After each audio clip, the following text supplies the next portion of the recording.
Hello, welcome back. We're doing another show, just the two of us, and Gonky's back in his command center. That's right. That's right. No more live on location. That's right. Feels good to be back, Mover. How are you, sir? Oh, we're a little late. Are we? And that's because we were playing with noises. The Mover and Gonky show is filmed before a live studio audience. That's terrible. That's more like it. That's actually more correct than what we're doing. But hey, how you been, man? Good, man. Back. Did you pass? Yeah, I'm good for another year. Yeah, I'm good to go. My sim partner was like really good, and examiner was cool. It was a pretty good experience, man. It's kind of fun. You know, you stay away from it for a while, get back into it. So yeah, I just got my check in the A320 done for another year. How many tickets to Space Mountain did you have to use? There was no bribing, sir. Yeah, that's scary. No, man, but I got that done. Back home, doing the dad thing, and looking forward to. I guess Halloween's not really a holiday, but that kind of. What are you gonna be? What are you dressing up as? I'm dressing up as Dad. That's what I'm gonna have. Dad with a flashlight. Like Dad from a show, like Fred Flintstone. No, yeah, Dad from the Mover and Gonky. Dad from the Mover and Gonky show. That's Douglas. Yeah.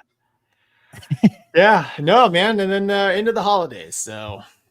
Okay. What holidays are we speaking of? Well, Thanksgiving. Christmas. Dude, come on, man, slow down. We're not there yet. Wow, yeah. When you listen, dude, when you have kids, like my son is already ludicrous speed. Go. He's writing letters to Santa. He wants a Red Ryder.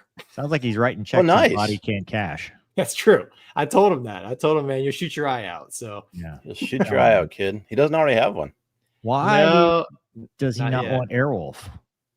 He failed as a father. I think Red Ryder is pretty good. Can he you need to try him out? Let him try one and see if he can cock it. Tell him he can. Until he can.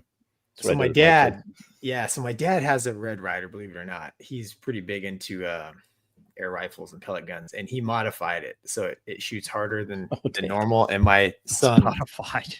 So my son and his grandpa, my dad, spent many an evening shooting cans when we were in Ohio. So he loves it. Oh boy. Yeah. BBs, right? BBs, yeah. Can you can't put pellets in those, can you? Yeah, I think you can, but Dad just filled that thing up with BBs, and they were out there just plinking pop cans. And I remember those days. Air rifle with the 177 caliber, and you had to get it going.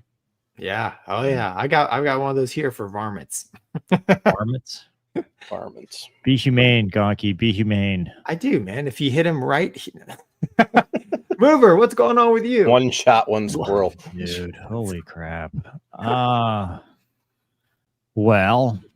I don't know. We're starting a new podcast without you because you have no other interests outside of aviation. So I have a ton of interests outside of aviation. Well, then will you be joining me on Wednesday night? But I'm not a policeman, sir. Well, it's not just that. It's dogs, it's guns, it's cars. Could be dirt bikes.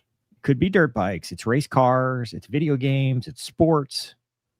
I'm always available. Our logo has all these things. It's like the Seinfeld version of podcast, dude. It's the show about whatever. I thought that's what we are. Show about nothing. It ain't the news or nothing. No, dude, we talk about aviation, man. Well, join me 8:30. So 30 minutes later than this one. My wife. Are you gonna watch? Dude, listen, man. If I told my wife, "Hey, I'm going to do another podcast on another day," soon I would have all the time in the world, Mover. I just hope the audience appreciates us giving up a whole night of video games. Well, listen, it's gonna take a minute to get there. It's gotta grow. It doesn't just start from nowhere, right? We had to start somewhere. I'm sure I could be a guest. Like if you're doing, I got Ryan, who is a SWAT sniper, as my first guest co-host. Yeah, I can't top that. I'll catch you on the back end someday.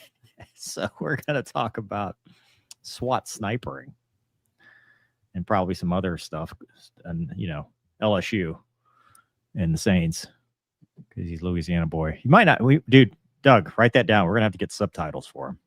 It's gonna be hard for people to understand him. I was out patrolling the Parsh last night. Oh yeah, brah. Anyway, we've got a show today, don't we? For one, not the other one. For this one. Wait, I gotta share some of these. Yeah, don't get them mixed up, man. It's season 6, episode 1, which means there are less than 9 episodes left. So we have to hit the decimals. Yeah, that's right. That's correct. Mover made a command decision. We are no longer in season 5. It's season 6. I tried to change it and it was too late. You said you'd already made the thumbnail. So I was like, all right, well. Yeah, that's a movable object. So yeah, we had a little bit of technical snafus this weekend trying to set something else up, which, spoiler alert, we've got something planned here at the end of the year for our DCS folks. We do. We'll brush up on your skills. Get ready to support charity. Get ready to turn and burn. Consortium XF says, disappointed to see Gonky is not wearing a yellow helmet. Happy Halloween, guys. That's MJ. I recognize her. Why did it change? It used to say it MJ. does that sometimes. Really? They're all ats tonight. But not this one. This one says John A. Diaz. Can't wait for the first episode. Wow. Talking about the everything else with Mover. So it's like everything we're not going to talk about here. Okay. Yeah. I would go back to doing Mondays with Mover, but I can't duel like if it's one or the other. I have to stay with you. Duel. Like, I don't know. That's right, man. There's not enough time. There's not enough Monday. It's not enough Monday to go around. Yeah, there's just not enough. We'd have to move the show to Tuesday. Yeah. Not this one. Not this one. No, we're cemented. Anyway, a lot of stuff happening in the news, so let's get right to it. We've jibber jab. Oh, Doug, are you okay? As far as I know. What have you heard? Okay, great. No, I'm just checking on you, man, because we've gone around the room. I've been burying myself in Battlefield 6. That's the news from my life. Explain that to Gonky. Battlefield 6 is the 6th installment in the great Battlefield franchise from Electronic Arts. Okay. Probably the video game that I'm best at of ever. It's a simulation. Are you winning? Or is there no winning? It's endless. I win a lot. Okay. As far as I'm concerned, if I'm in the top 5 on the leaderboard, it's a win. So Copy. So Doug's got an addiction. My name is Doug, and I am addicted to video games. Doug's got an addiction. It's that's serious. I've only played 60 hours in 2 weeks. I don't think that's that bad. Dude, that's a job, dude. That's more than a lot of people work. Yeah. You know what, though? You're kind of like the federal government. I bet you're not getting paid. No, I'm not. Which, by the way, I'll stop. I feel the air traffic controllers are not going to get paid as of tomorrow, and I think that's unsat. Oh, dude. And I feel for all the federal workers and military. Military, it's kind of weird because they're kind of getting paid, but who knows how long the shutdown's going to last. But the civil servants, like federal agents that are federal employees, because that's thus the federal agent part, are not going to get paid. Dude, you're asking them to risk their lives and do their jobs, and then they're getting held hostage for political theater.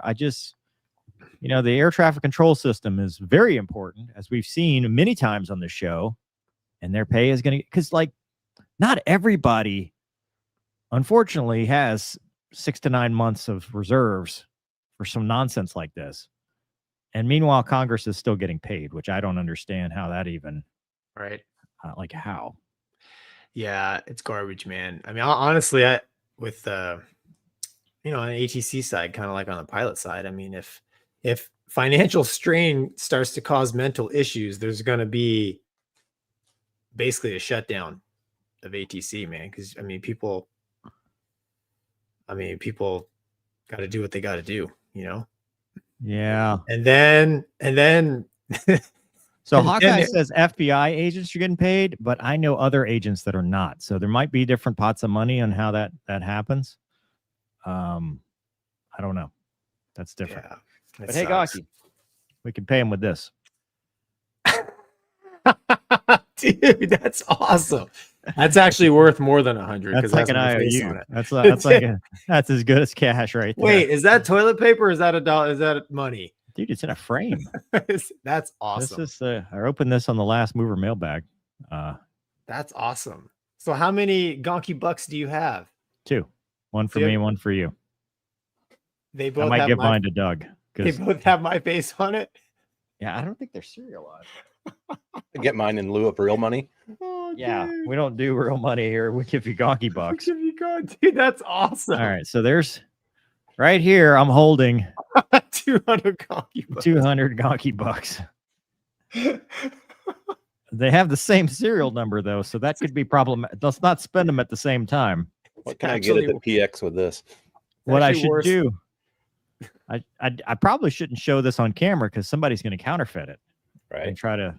Yeah, Steal it's it. actually worth less than the money than the paper it's printed on. So This is Colored paper is so- expensive, Gonky. that is really awesome. Yeah, this. Who did that, man? That's awesome. Oh, let's see. We'll find his comment because he just said, "Hey, show him." Phillips. Doug, can you find it? I can try. No, Man, Sean. whoever did that, thank you. That's There it is. awesome. Oh, Sean. Okay. Sean, thank you. That's awesome. there was a note. What It is says, that? "Happy birthday, Gonky. If my equation is correct in pointy nose plane years, you're 69 years old. Oh yeah. Here's a gift for you and one for Mover to celebrate this very special day." I got it on your birthday. I was going to get you a soft set of cruise socks. However, I was told your wife is getting you those. Enjoy, my bros. Keep up the great work. Your pals, Sean and Landon. Bravo Sierra No on Twitch and Sean on YouTube. And Landon says, P.S. You still can't handle the Viper. Yeah, that's valid. All that's valid. Thank you, Sean. That's awesome. So belated because I take about 6 to 9 business months to go to the post office. Yeah. So lucky Mover that is it not came what back. you would call Amazon. So it's not No. next day delivery. No. So I got to remember to give this to you All right. along with that shirt. I still got a shirt too. Yeah. Mover's got all my stuff. Well, you know what? You have your own P.O. box. So why don't you let people send it to you instead of making me Movers on? Mover Express. Well, Dogfight Man Express. it gets you out of your little cubby hole there. I don't want to be out of my cubby hole. I like to stay here. That's why it's comfortable. It's nice. It's healthy for you Yeah. to crawl out of your hole every No, once it in a doesn't. while. It raises my blood pressure because then I have to go stand in line in the post office. And what do you want? I'm like, just why couldn't you just put it in the box? Mover, Like, you know, why do I have to- all 800 people now are mailing you something. You're like, oh, No, I shut it down. I don't have a PO box anymore. I don't have a PO box. I love it. Probably anthrax from China is what I'm getting most Hope of. not. Leaf says, "Thanks for the Monday night entertainment." That's Thanks, what we're Leaf. here for. No, All no- indications are that the Chinese love you, Over. Yeah, No, dude, dog, they're you, mad you at are dogfight brother. Yeah, I think that's an insult. Is it? No, I've been translating comments. Everybody's very positive. Either that or Google's lying to me. Google's lying to you. Crazy Pete says, "Can we get a reaction video from Mrs. Gonky when she sees that?" Also, it's my birthday today. Happy Oh, birthday! happy birthday, Crazy Pete. You have to say something nice about engineers, flight engineers today. Yes, All the mishaps we're about to speak of could have been avoided that's true. with a good flight engineer. That's true. 100%. There you go. And as pilots, we wouldn't have to know anything about systems, which would be way cooler. Do we though? Do we currently know anything about system? I mean, a little bit. All right. John also says Gonky Bucks get you a trip to a small country. I think he gets you a trip to a place with bars like, and guards. No, Like like whiskey bars. bars? oh, like behind bars. Behind bars. Yes. Oh, Federal prison. oh yeah.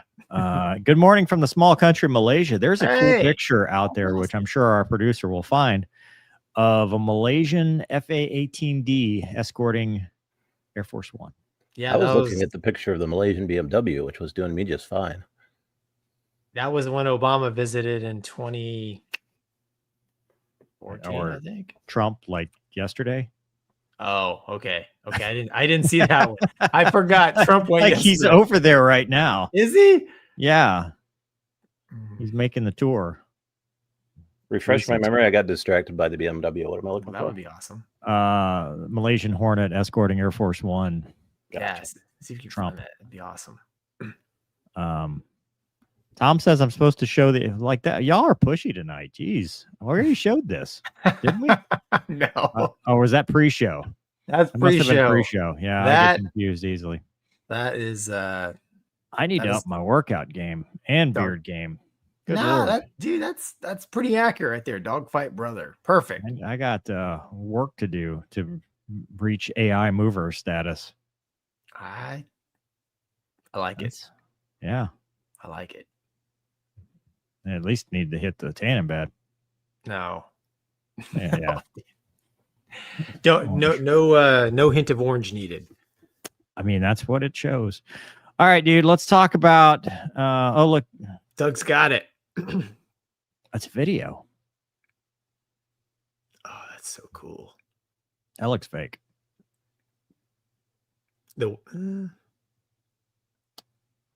Yeah, it looks. Does Air Force One say USAF on the wing? That's what I was starting to I don't wonder. think it does. This does not look correct. Oh, I have a Producer. static picture I can show What about you as yeah, well. do that. See about Doug, didn't you how have the about stuff that? That looks better. That looks That better. looks more realistic. Yeah. That's cool. It could be both. Yeah, look at all the tanks. Oh man. Is that 3 tanks? Probably they flew him with 3 tanks. Ugh. Yeah. So he'd probably lose if they started dogfighting. He lost to Air Force One. It depends. Good looking jets. Depends. Yeah. Yeah. That's Well, the sleek jet. They got to add all those tanks because they got the dude in the back. Well, yeah. That's I don't know extra where they fuel. Yeah. That's cool, man. Mhm. All right. Hey, breaking news ish yesterday. So the Nimitz had 2 crashes within a half hour, which is Wild. unprecedented in my world. The Navy is now probing fuel supply after Trump points to bad fuel. Because they asked President Trump, hey, what do you think? But hey, on Sunday, 2:45 p.m., MH-60R Seahawk assigned to the Battle Cats, not the Tomcats, were and an FA-18F, so 2-seater, from the Fighting Red Cocks of Strike Fighter Squadron 22 also crashed. All crew from both aircraft were safely recovered, thankfully, very thankfully. We asked if there could be a foul play. Trump told reporters it could be bad fuel. I mean, it's possible it's bad fuel. Very unusual that would happen. They think it might be bad fuel. We'll find out. Nothing to hide. 2 sources familiar with the Navy initial Navy investigation confirmed Trump's comments and said that contaminated fuel in the aircraft was a leading suspect in both crashes, or saying the initial reports were far from the final word. Complete investigation of the crashes could take months or years, as we found out when trying to find other mishap board reports. The Super Hornet and Seahawk operate with JP-5, Navy's at-sea jet fuel, which is stored and pumped from the tanks aboard the Nimitz and resupplied from Military Sea Lift Command fleet oilers. Those oilers are in turn resupplied from Pentagon-approved fuel sources. Go up, Doug. I just want to clarify where this happened. This was in the South China Sea with USS Nimitz CVN-68, which is right around the time the president's in the region. So that's what we know. Gonky, our resident seafaring expert, please weigh in. My first question is, where is the Gettysburg? Oh, man, that was going to be my thing. Too soon? Yeah, No, not Too really. soon. The Gettysburg was not available for comment. He's back there. Pop Street, baby. It's a ghost ship. It just appears. And Yeah, that's wild. So when I first heard that, what I actually thought was kind kind of from an old, I don't know if it was a sea story or a true story, but I was told in water survival class that there was I think it was a Tomcat or an F4 that crashed, and the guys are floating in the water. And the helicopter comes, picks them up, and on the way back to the ship, the helicopter crashes. And then the second helicopter rolls up, and the F4 guys are like, no, we're way on the ship. So in my mind, I thought that maybe the SH-60 was on its way to rescue the Hornet. Dude, didn't that crew. happen in off the coast of California where the guy was the survivor? That was in training. Of a training exercise, and the helicopter crashes, and he had to, because they tell that story when you go to Swim Fizz, which is water survival training for the Navy, where they make you do the helo dunker, and I'm like, why do I have to do the helo dunker? This is stupid. Yeah, so he was actually he was in IP with me. Great dude. And his account of the story is basically, you know, he was the downed aviator simulated, him and I forget who, Wizzo, and picked him up, and they're flying back at night. And he said they're just sitting there fat, dumb, and happy. And all of a sudden the doors open and there's commotion, and, you know, they're just sitting there smiling, and it just hits the water, flips upside down, and sinks. He's like, it was wild. And he almost died. He almost drowned because he lost his reference. And he swam around inside there. He was underwater for like over a minute, something like that. Worst nightmare. Yeah. But I guess getting back to the Nimitz, you know, then I started reading, and I saw where it was actually the SH-60 that crashed first. Oh. And, yeah. So the 60 crashed. 30 minutes later, the Super Hornet crashed. Either way, that has to be a very confusing time on a carrier. Absolutely. Because I've been on a carrier where we have had crashes, and I can't imagine, because, you know, everybody is kind of like glommed off on that, right? All the resources, you know, the SAR helos out there, and, you know, everybody's getting ready, flight ops is shut down, or, you know, they're doing whatever they got to do to get the guys and gals back on board safely that are involved.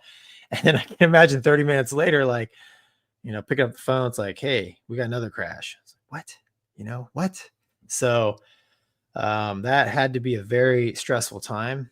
And it is odd, you know, that you have two in a row. But I'd be interested in the contaminated fuel story, because the way carrier ops work, it's cyclic, generally speaking. And even if you're doing carrier qual, which is what I mean by cyclic, is you launch a bunch of airplanes, and anytime there's an airplane flying, there's a rescue helicopter flying, at least one, maybe sometimes two. Then, you know, when everybody starts to get low on gas, they all land. That'd be one cycle. And then, you know, the next set of crews, they swap in the aircraft and go. So that'd be like the second cycle. So clearly there was a flying evolution going on, and I suspect there's more than just this 160 and one Super Hornet airborne. So I'm curious about the whole contaminated fuel, if maybe other aircraft were affected but managed to recover safely. That'd be pretty wild. Yeah.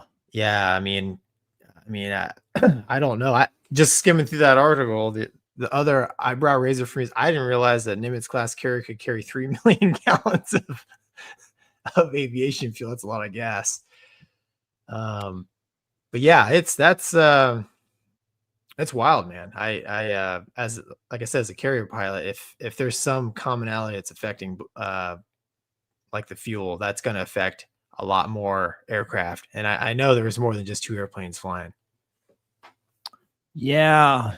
You know, that's, first of all, you stole my joke, because I was going to say the Gettysburg, and then you took that from me. You had the floor, dude. Listen. No, but I was being polite. Well, and fine. What you don't have a official Gonky and Mover mug anymore? I do. I just wanted everybody to know you're drinking water. Anyway, the thing you talked about the confusion is something that I think most people don't understand necessarily if they haven't been there, because when something happens, and it happens, whether it's emergency aircraft or a downed aircraft, it's a flood of information, because everybody wants to report it. Phones are ringing, you know, from low level to high level and back. And what I could easily see happening is they get the two confused and they go, no, it's not a helicopter, it's a jet. No, you mean a jet crash? No, it was a helicopter. Or helicopter? No. And they missed that it was two. My question to you is, how many was this the rescue helicopter, do you think?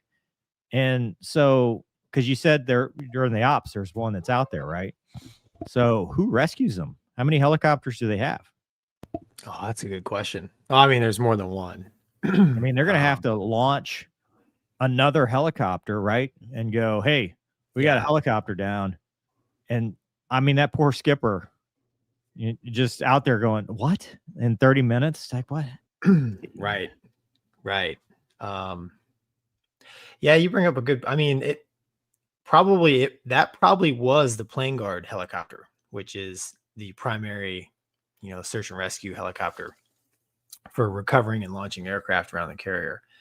But usually they hang out within view of the carrier because the air boss kind of likes to know, where the rescue helo is, and they kind of have their own area. And sometimes they'll get tasking to go out and check something out. But yeah, it's wild, man. I can't remember exactly how many helicopters they have on the boat, but yeah, I mean, they got to get another one going. Well, the other ships do too, right? They're not. They do by themselves. So the other depends, but it depends. So a lot of your support ships, sometimes you'll be in other parts of the sea space. They don't always have to be around, like within visual of the carrier. Although, they might be 50 miles away or so, but yeah, they could launch another rescue or another helicopter from another ship. But generally speaking, plane guard is handled by the carrier that's launching the airplanes. So a lot of people, as soon as this comes out, the first thing they ask, South China Sea, is China testing a weapon? And I will say that is incredibly unlikely in these scenarios because, number one, it only affected 2 aircraft, right? I mean, you've got more than just 2 aircraft flying at any given time. So it would have been only affecting those 2 aircraft. Helicopters don't go real far away. So it would have been something very close to the ship, which makes it even less likely because it would have affected the aircraft carrier as well. And also the type of weapon that would take to actually take down an aircraft, because everything's shielded and we have so many redundant systems that you can still at least fly the thing. Unless it's like an overt hostile act where it's a surface to air missile, in which case that's an act of war. And we're not talking about people surviving and bad gas and stuff like that. We're talking about declaration of war. So I'm not going to say it's impossible, but I'm going to say it's unlikely. And I know some conspiracy theorist people will say, well, you're just covering up or whatever. But we like to take the most realistic approach on the Mover and Gonky show. And contaminated fuel is an option. I agree with you, Gonky, that it's weird, to affect 2 unrelated, because I could see a 2 ship of Hornets, right? Like if they launch together, 2 ship of Hornets, but you're talking separate. I mean, that's a tough one, man. That's an interesting, I'd be curious to see. Now, is that out of the realm of possibility? No, because we just talked about an F-35 that had water and hydraulic fluid and it froze. Like, we're in a world of weird things happening lately in aviation, or the Gettysburg shooting our own plane down. Like, at this point, who knows? Yeah. And so when you're refueling airplanes on the carrier, you just see hoses come out of like wherever. So, I mean, maybe, I don't know, maybe the Super Hornet and the 60 both got fuel from one tank on the Nimitz. Maybe that one tank is contaminated. That might be because it's 5 acres out there. They got airplanes kind of scattered all over. They keep the landing area clear. So I'm sure there's several tanks throughout the length of the ship. Because I mean, the purple shirts just grab a hose and just start running, and they're not going to run from the front to the back, right, from the same tank. So I don't know. It's weird, man. It'll be interesting to see if the fuel thing plays out. But I think it's going to be even weirder if it's just a coincidence, I mean, Yeah. And that wouldn't be the first time in aviation where it's just like, wow, it just worked out that way. But man, naval aviation oh, dude. has had a year. Yeah. Good grief. Yeah. I mean, there's been a half a dozen Super Hornets lost, right? Yeah. You shot down a couple and threw a Yeah. couple off into the water. And Uh, yeah, if you throw the growler in there, they've lost 2 growlers this year too, on top of that. So yeah, you're right. It's been a bit of a past 12 months. yeah. All right. Let's see. From the kids at home.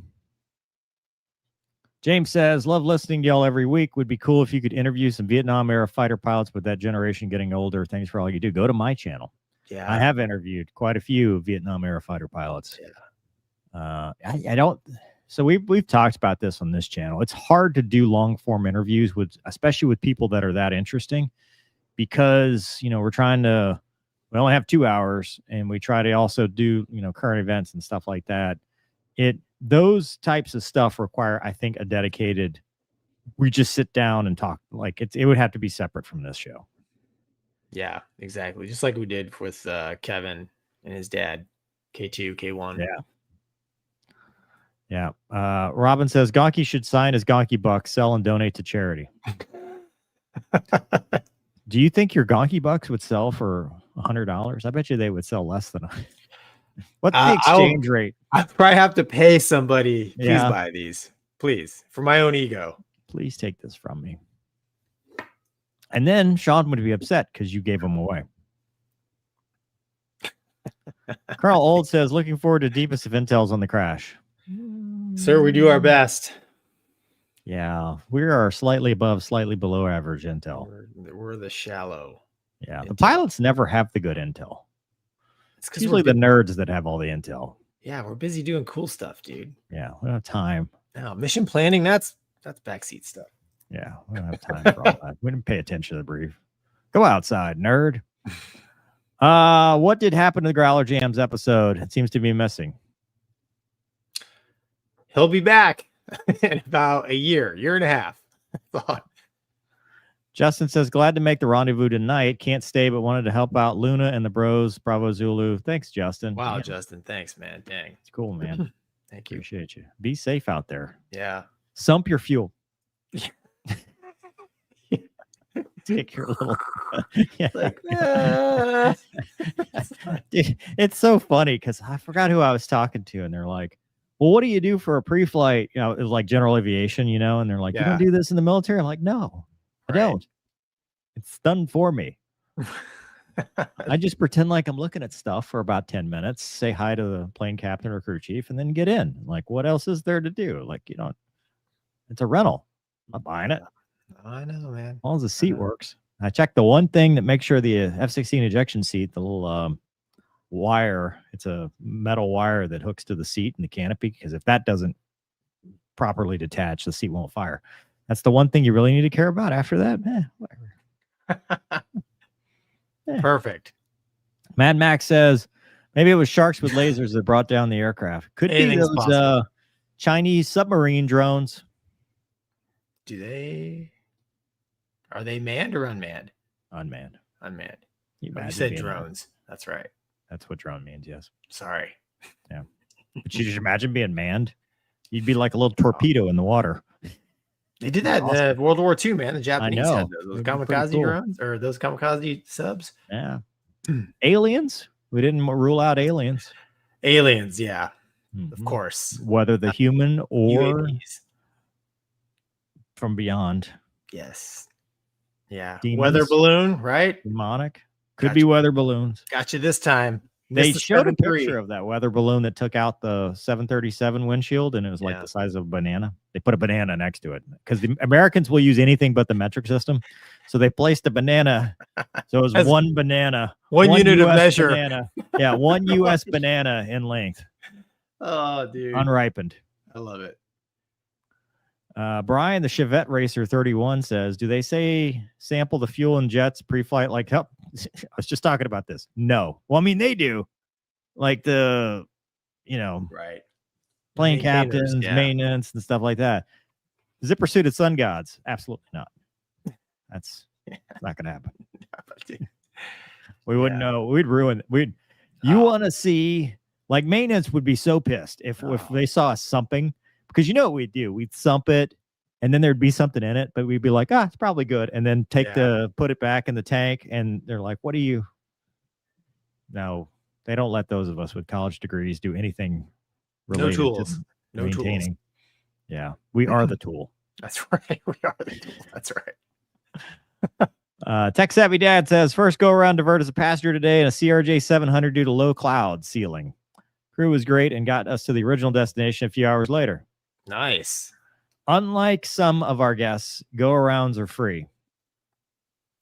Well, they are free, kind of, right? Actually, you make money when you do a go around, usually, unless you're on soft time, which I don't know if you know what that means, but sure. But cool. I'm glad it went well, and go arounds are just part of aviation. Yeah. And so good on the crew for getting you there. CC Ryder says, do they always recover the aircraft? I wouldn't say always, but they try. Well, I don't understand the context. What do you mean? Do they always recover the aircraft when it's in the ocean? You know, like, do they get it back? Yeah, they try to. Yeah. They try. And then they put it in a bowl of rice. They piece it back together. Except the helicopter, because once that thing starts hitting other things, the pieces just go everywhere. Yeah. It's bad. Yeah. Doug starred this as an insult to me. No, it was as a bow to the chat for someone making that joke 30 times. Hole. Thank you there, Douglas. Yes, it happens. That's why we're not allowed to do anything. Only cost the taxpayers $100 million. The chat would not let that go, so I had to take a sample. Lance Stat says it's revenge of the Tic Tac UFO. Where's up? Tic Tac's got my back. Actually, here he is. He's in there. Look at I that. can at least confirm no triangles were involved in the disappearance of these naval aircraft. So there you go. Perfect. And then ask Tic Tac's got your back. He did it, says Renee. So they're kind of egging each other on here. Well, the good thing is everybody survived. Right? Exactly. Everybody survived. The helicopter at least had 3 people in it, right? Yeah. Yeah. 2 pilots more? and a safety swimmer or a rescue swimmer. Yeah, absolutely. Yeah. Yeah. Mach says, good to see you gentlemen live. Missed you last week. Busy buying an aircraft. See you at one of your fields next summer. A 1960 Luftwaffe trainer. Nice. We're going to talk about a Luftwaffe aircraft here in a minute. Are we? They're not called Luftwaffe anymore, though. Yeah, they are. Are they? Yes, it's the German Air Force. Okay, well, I should probably know that.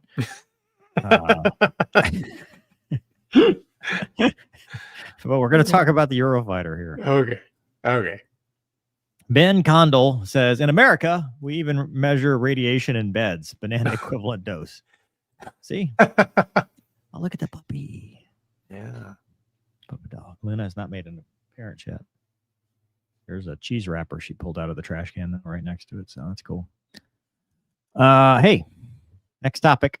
Speaking of stuff, another successful thing. Doug, are you? Is that which one do you want? Raid? You want to start with the video? Yeah, just pull up the video, and then once you do that, I'll intro it. Okay, that video is pretty amazing. All right, so in Oklahoma Guard had a forced landing, and this is pretty impressive.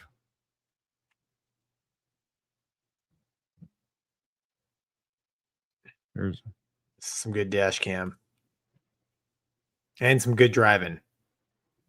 But the Tesla, so it's probably driving itself.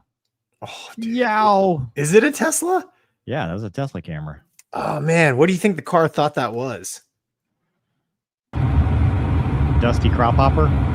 He had it on autopilot, right? I don't know. Yeah, wow. That's T-Bear. Like what the? Wow. Doug, do you have the rest of the? There's actual audio of the thing. Do we have that?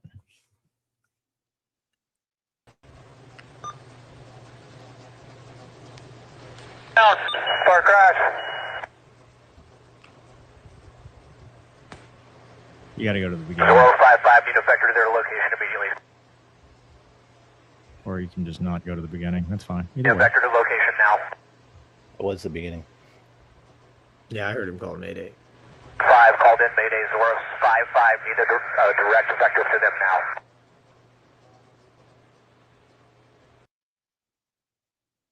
Okay.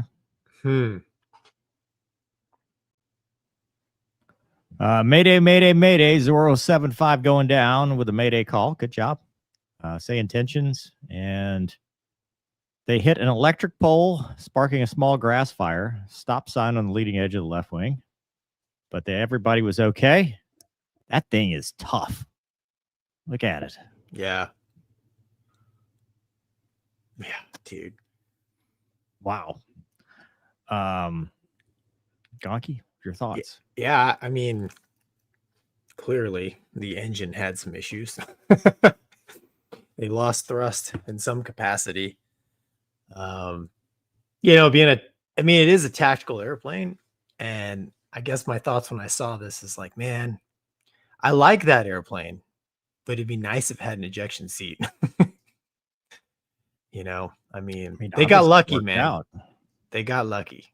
I mean, they're okay. Their skills as aviators prevailed, which is awesome. My hat's off. Did way better than I could. But as a combat aircraft, a tactical combat aircraft, especially one that's probably going to be involved in a lot of close air support, I'm like, man, it'd be nice to have a seat. But that's splitting hairs, like you said. It looked, dude, tough airplane, right?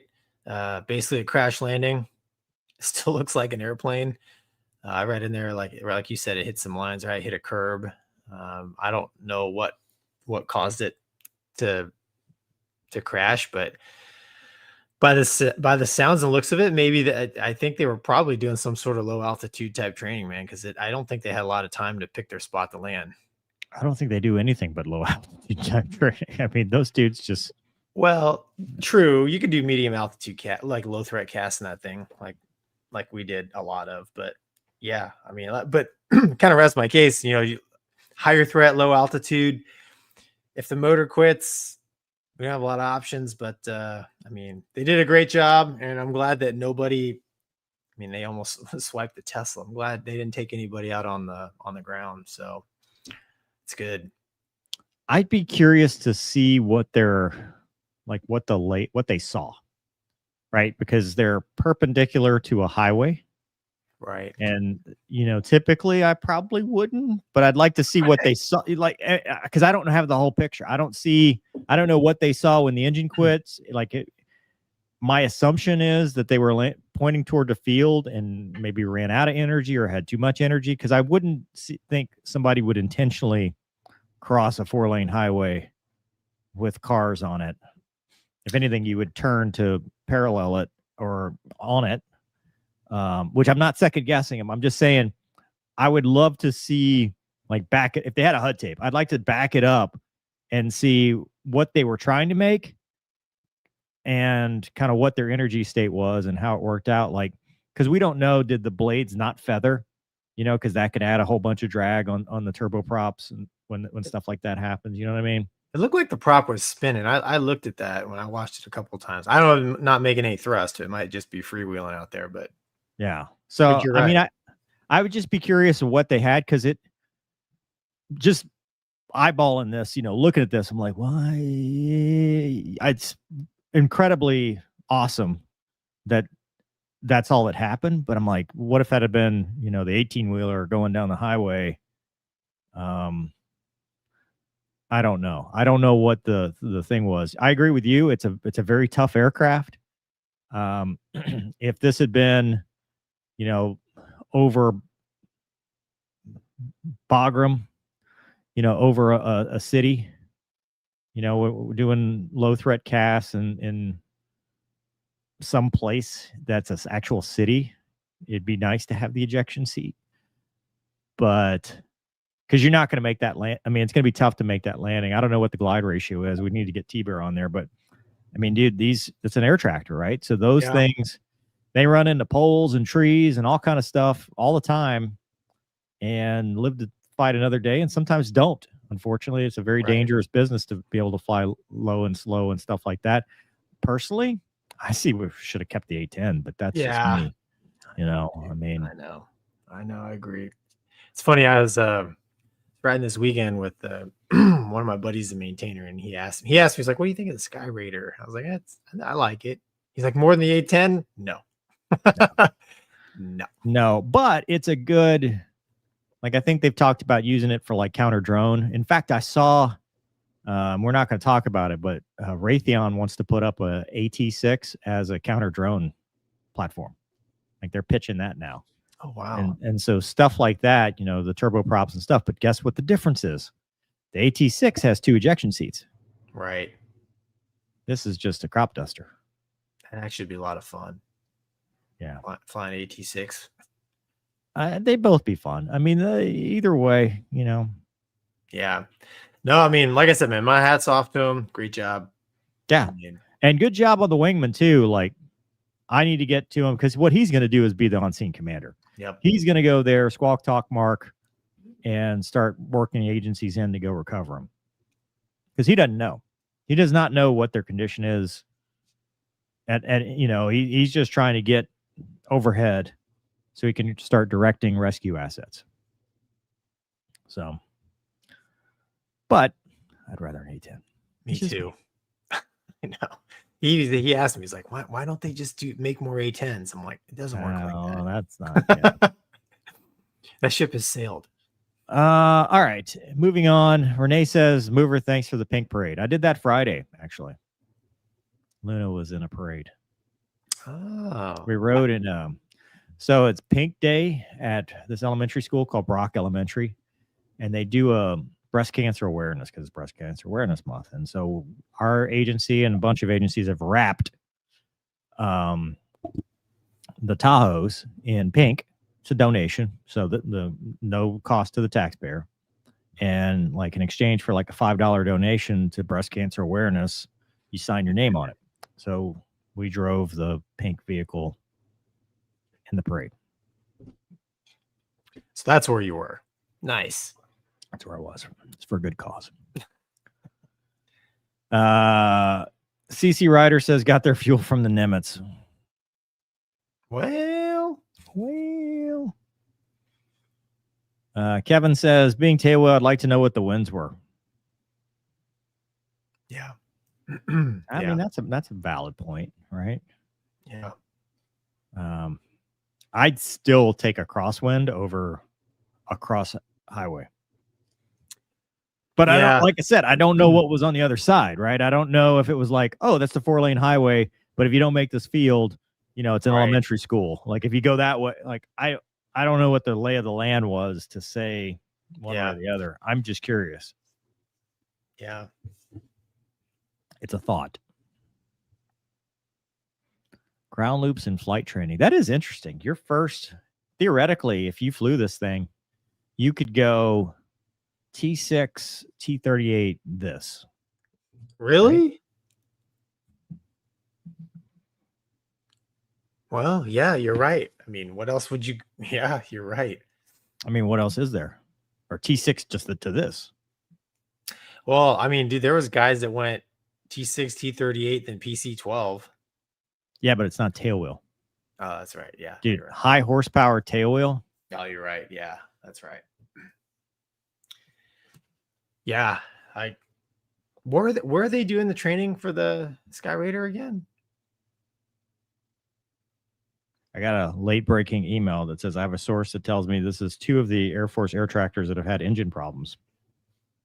There you go. Deep intel. You heard it here. Deep intel. The deepest intel on my watch. I'm like Dick Tracy. Dude. Imagine this technology. Perfect. Yeah. Not vetted though. So this could just be some random dude email me. Yeah. Mover, where are they doing the training for that thing? Oak City. Cigar unit. They're the training for it. Oh, okay. Wow. Yeah. Well, I guess there'll be teething issues. It'll be interesting to see what caused the. I mean, engines do fail, but it'll be interesting to see what caused that thing to come down. Yeah. Hey, I for one welcome our new AI XBAT overlords. Shield AI unveils the XBAT, autonomous vertical takeoff. I use the term loosely, fighter jet. Dude, yeah. It's VTOL, which you know how we feel about that. The Marines are like salivating right now. It's an artificial intelligence-driven, uncrewed fighter capable of vertical takeoffs and landings. Could represent the next generation of military combat aircraft, dubbed the XBAT, which is designed for expeditionary and maritime operations in contested environment. That sounds a whole lot like the Marines. Yep.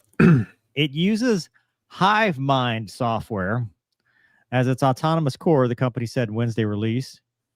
Air power without runways is the holy grail of deterrence. It gives our forces persistence, reach, and survivability. It buys diplomacy another day, says Brandon Singh, the co-founder and president.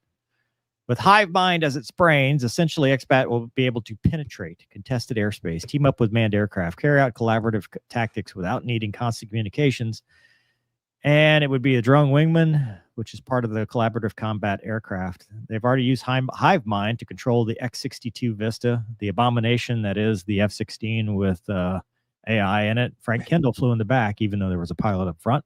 Right. Back in May of 2024. It has a range of 2,000 nautical miles while fully armed. It can go from ships, islands, austere sites that don't have prepared runways, counter-air, intelligence, electronic warfare, surveillance, reconnaissance missions. It's revolutionary. And it solves the survivability on the ground and dependency on tankers. Even though nobody kicks ass without tanker gas, this thing does, according to them. XBAT's ability to autonomously operate standalone or collaboratively allows it to project power when there's no other assets to simplify the kill chain. It would be much cheaper than fifth gen. And yeah, they're trying to make this thing a reality.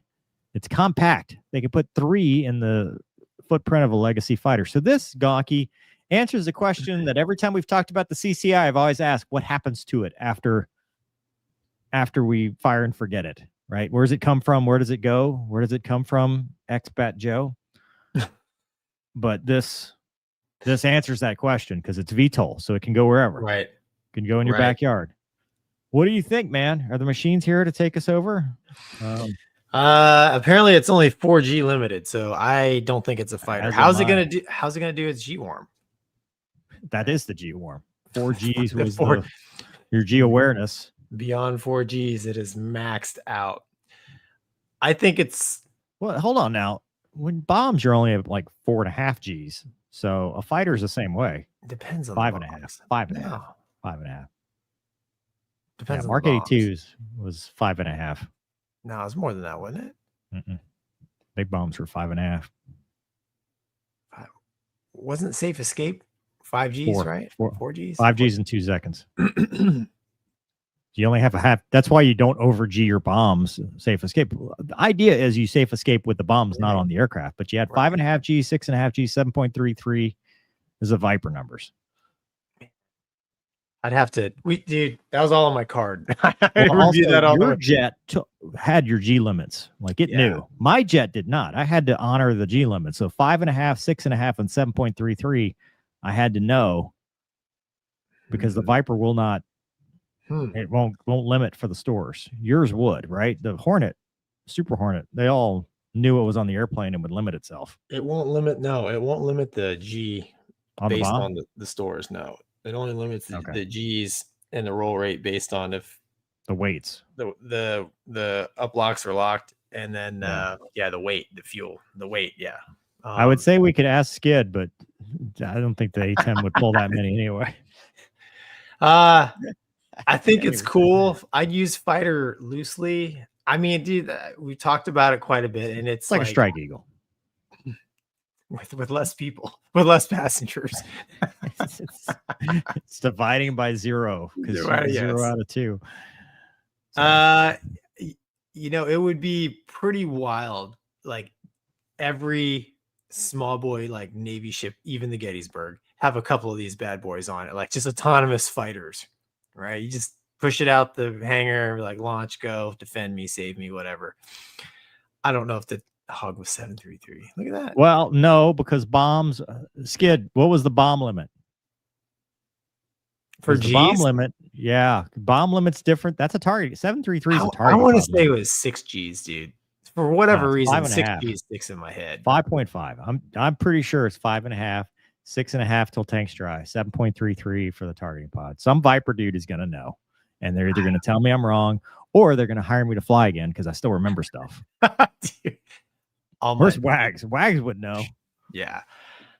I want to say in the Hornet was 6. I thought it was 6G. Anyways, dude, the autonomous AI thing is coming, right? I think it's pretty crazy that this thing, at least they're touting it, it can like just take off by itself, join up with manned fighters, integrate without much meddling, and yeah, 4G 2 seconds, and then do its own thing basically. I mean, it's the ultimate force multiplier, right? And if it's a sketchy picture up ahead, you commit them and then you turn around and let the picture settle.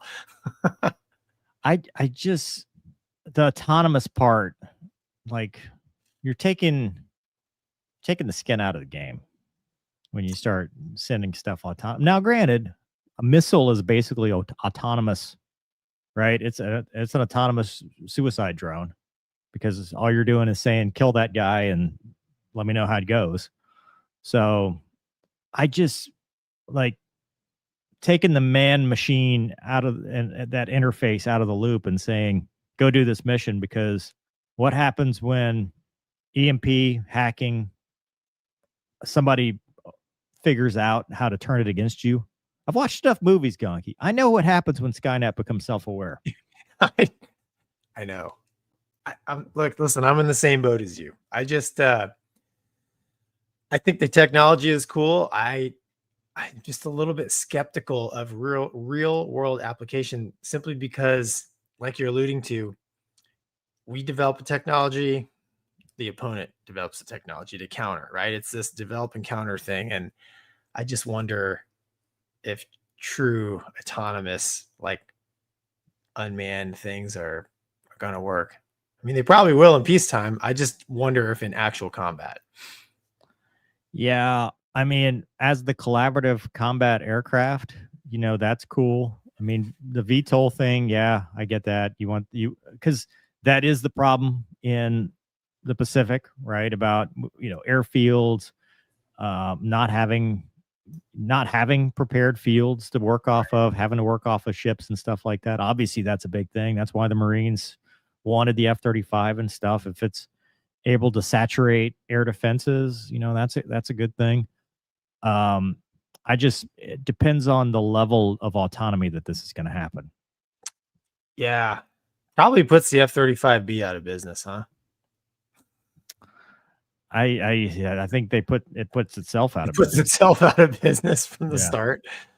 Yeah, I mean, there's a lot of good claims here, man. But I mean, I wonder if any of this stuff has been.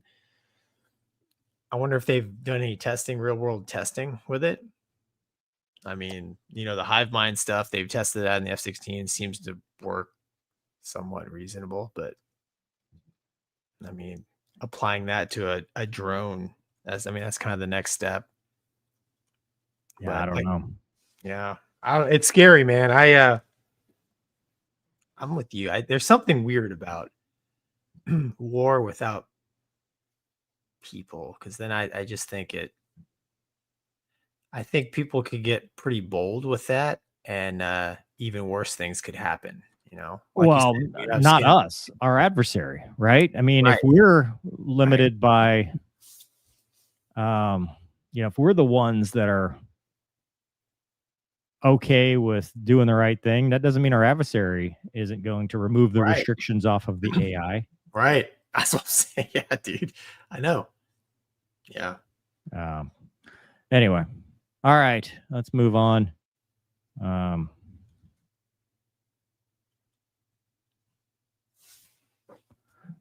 to send Doug a message for our next segment.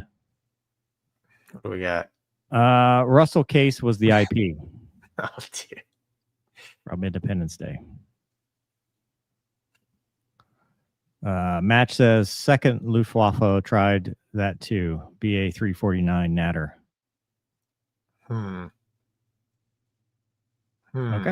Okay.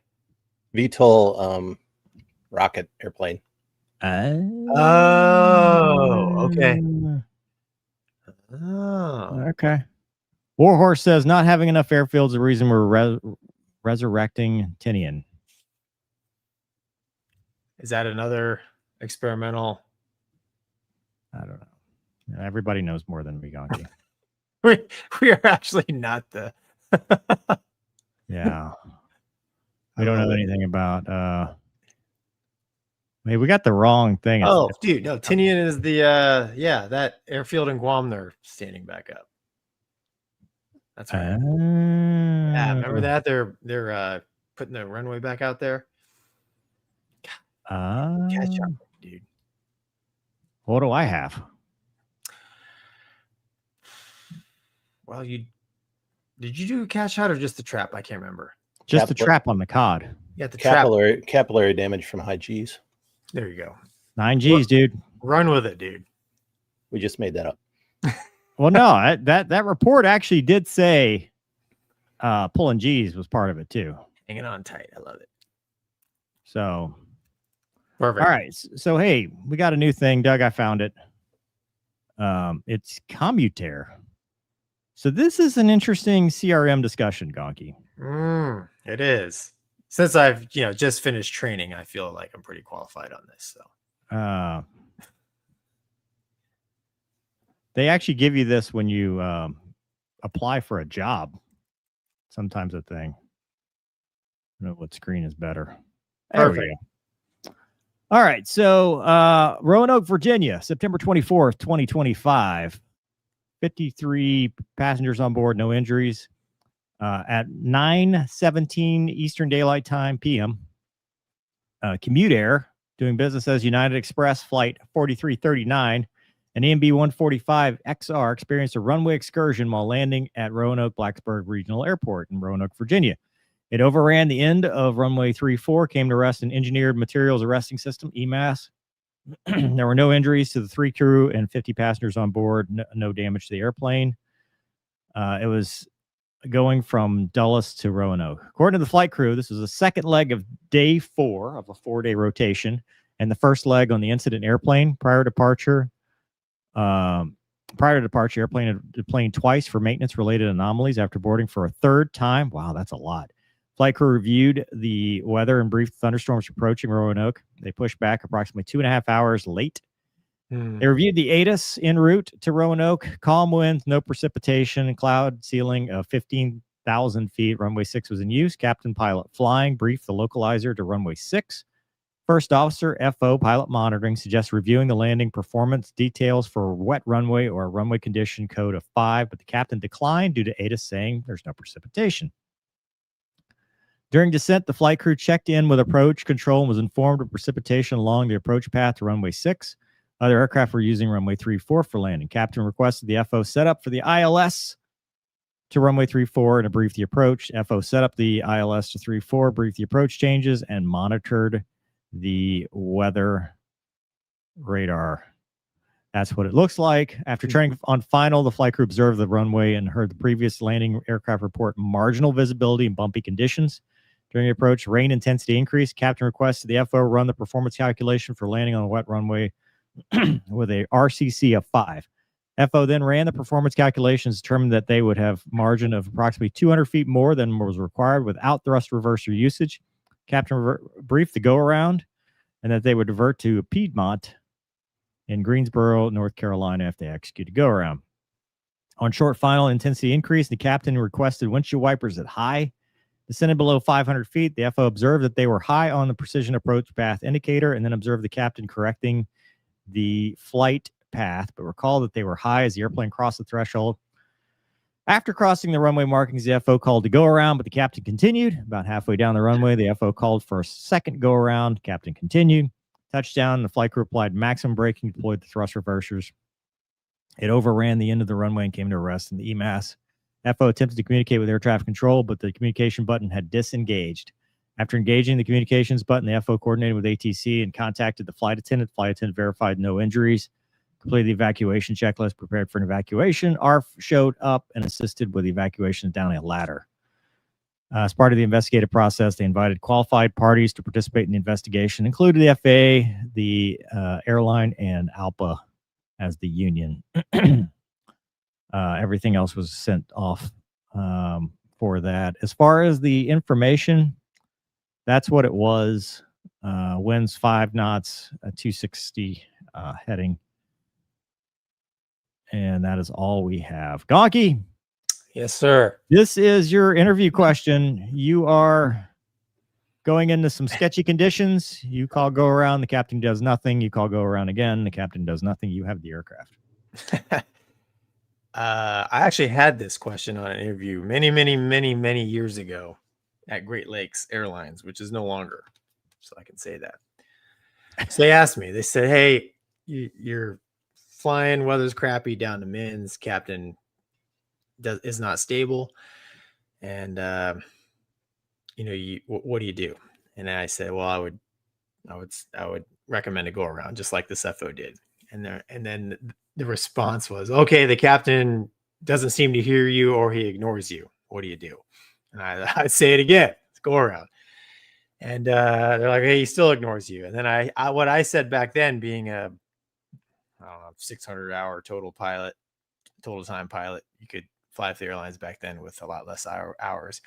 I said I would key the mic and say go around, or whatever flight going around, which would cancel our landing clearance, and he would have to hear that.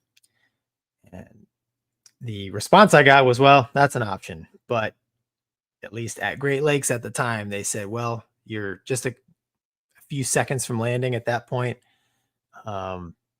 Do your best to help the captain get the airplane safely on the ground and stopped. And then hopefully it ends up just being a debrief item. It's kind of a crappy situation, because part of good CRM is if the FO tells you go around, you go around. Captain tells me to go around, I don't question. I just do it, because maybe he sees something that I don't, which is usually the case, right? So pilot flying, pilot monitoring, they have their own little bubbles, and they're supposed to work together collectively to land the airplane safely. That's what I would do, sir. Or that's the answer to your question, sir. Yeah. So, yeah, I heard the standard thing about, you call go around on the radio. That way everybody knows. You say commute air, whatever going around. Dude, this is one that's probably going to be studied. I think this is going to end up in airline training, because they were unstable, high. The pilot monitoring assesses that. You've got criteria for a stable approach. If you don't meet it, it's a go around. That's it. And then once you don't go around the first time, okay, say it again. At what point, because it's your pink body in that airplane too, at what point do you go, my aircraft? Because this could have been, thankfully the EMAS worked, but a lot of places don't have that. And, we've covered other people overrunning. I think there was one last week, actually. Well, that and the Hong Kong one, but there was another one in addition to the Hong Kong one, I think, that went off the end of the runway. But, you took a perfectly good airplane and put it, into the emergency surface. I don't know how you answer that one. Yeah, that's tough, man. And that's one of those, there's a lot of things that you would have to know to make that decision, right? So it really depends. But the airline largely takes that out of your control. Like if you've got stabilized parameters and you are not stable, which by all accounts they were not, it's an auto go around. Well, there's, at least where I'm at, there's language in there that says if there's deviations, but if there's a correction towards, stable, whatever, you have a little bit of leeway. And I always find, and much like these United Express guys, like where I'm at, we fly into all different kinds of little airports and stuff. Some, like small fields.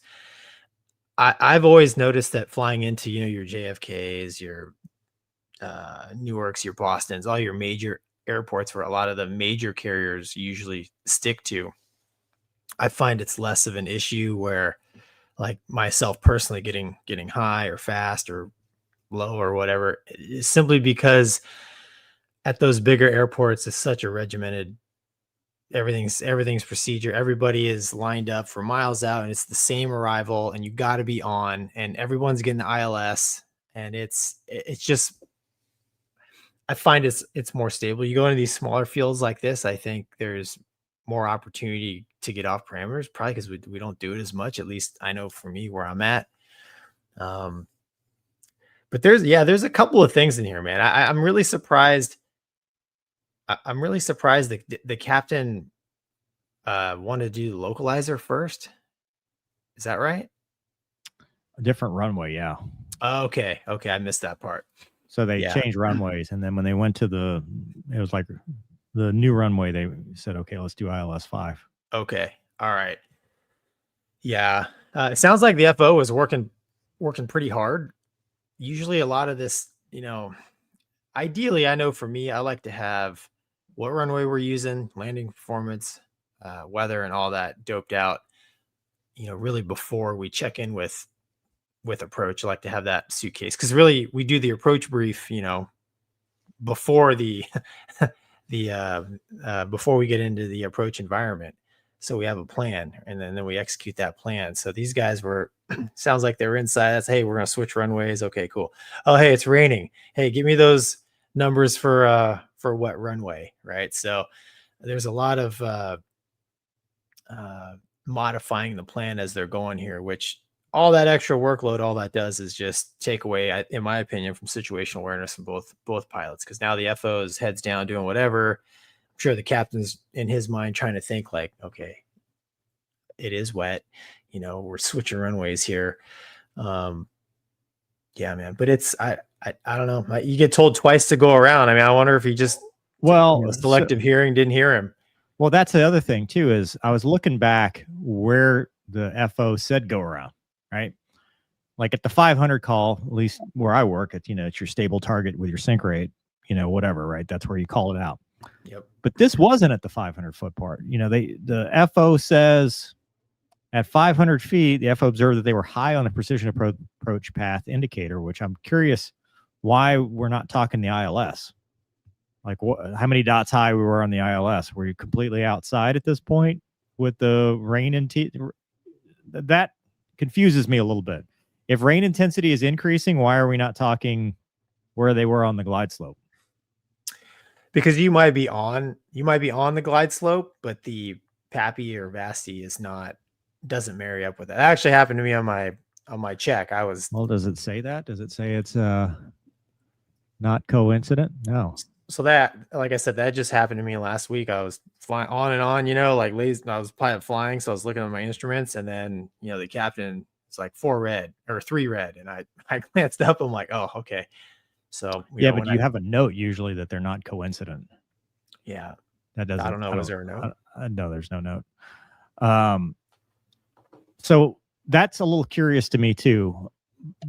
Because I saw somebody in the chat talk about Blanco Lirio went back and looked, and the approach wasn't stable even at 2 miles out, at much higher. So was it a timid thing? Like the pilot monitoring let it go as long as they possibly could and then waited till because when you're at the crossing the threshold, dude, you're talking to flare. Right. I mean, we're in the end game now. It's a little late to be calling the go around. Like, I think we have a CRM breakdown before this to wait this long. Yeah. But they called to go around, and then, okay, we're landing long. And then they called it another go around. And then it says something about the in communications button was not engaged. That's weird.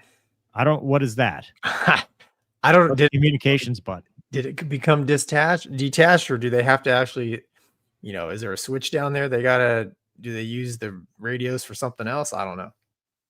What is the communication button had been disengaged? Because for us, it's just a switch or a button. You push, you push to talk. It's not or it's on the stick or the yoke. Yeah. So Dude, I don't know. I've never flown a U-145. Like I've been a passenger. well, Pounder says it's a selectable hot mic, which that's not what this is. They're talking about talking ATC. Maybe a right? hot mic. Well, yeah. I don't understand. Maybe that. it goes between hot mic and regular. I don't know. But the hot mic is to talk ICS. It's to each other, which typically, even if you're not hot mic, you can probably hear each other, but maybe Right. not. Maybe this was, we didn't hear, and we're target focused and, single target track. And this is what happens. So yeah, I don't know. I don't know either, man. It's a training issue. Yeah, it's really it's a head scratcher why the captain ignored. It sounds like he didn't say anything, or he or she didn't say anything, right? Didn't hear it. No Yeah, response. I mean, if you need although with the engines back there, is it really that loud? Oh, dude, no. I mean, no, quiet. Although we're driving rain, right? I mean, if they're in heavy rain, that can be kind of loud. Yeah. Hitting the windscreen. Or if they're FOs or the pilot monitorings. What? Oh, yeah, dude. I hate that. I mean, it could be something like that. Yeah. Go around. Yeah. I mean, yeah. Because usually it'll be studied. Yeah. I'm sure you and I will hear more about it. Yeah. All right. Well, let's see what else we got from the kids at home. Deep intel. Cole Kappas. So far, I've only seen Guard folks drop the OA1K, and it's straight from T6s, hitting the flight line to UPT next week. Holding out hope the Sky Rays are available active duty when my class drops. Hell yeah, man. That's cool. Nice, man. Awesome. Tic Tac's got my back says Mover does not have cat shot brain, but he did get electroshock therapy. That's true. Love it. Let's see. Renee says Terminator. See? Documentary. Yeah. And she also says that Tinian was the island where the Enola Gay landed. Yeah. There you go. Information. Lucky Dad says, great show and awesome content breakdowns. Look forward to it every Monday. Thanks. Lucky Dad. Appreciate it, man. Code Monkey says, how difficult is it in the real world for an FO to override? If I was captain PIC, I would encourage FOs to check me if I do something stupid. I mean, in a plane like the 737, and I'm assuming the 145, where it's more physical, I think it's more challenging because I think, correct me if I'm wrong, Gonky, in the Airbus, you can you initiate a go around without your hand on the throttle? No. Software wise? Yeah. So if they're guarding the throttle, because on the Boeing aircraft, it's under the throttle. So because it's made for your hand to be able to push the button. So it would be tough to hit the toga while somebody else has their hand on the throttle without physically fighting them. If that's what they wanted to do. I mean, you can overpower somebody, but I don't know. But Airbus, you've got the whatever my controls thing on the side, right? You can. No, on the Airbus, to get the go around, you shove the thrust levers all the way forward to the go around position. Right, but if you did the override on the stick and reefed it back, would the engine spool up and try to fly away? What would it do? Yeah, that's that's not the preferred technique for you're thinking too much like a pilot. You got to think like an Airbus, dude. Yeah. Yeah. No, we don't do go arounds with the stick, believe it or not. So well, I know that, but if old boy is or girl is like fighting you on the controls, could you override? You got the stick override over there. You can press right? the button. Yeah. You hold it down, and then it gives you a priority right. In my case, since I'm FO, and then that would give me control. And then for him to take it back, he would have to press and hold, and then he priority left. And then if we both press it and don't move the sticks, it doesn't know what to do. So, and then if we both move the sticks at the same time, it cancels out. It's Air France. Yeah. Right exactly. into the water.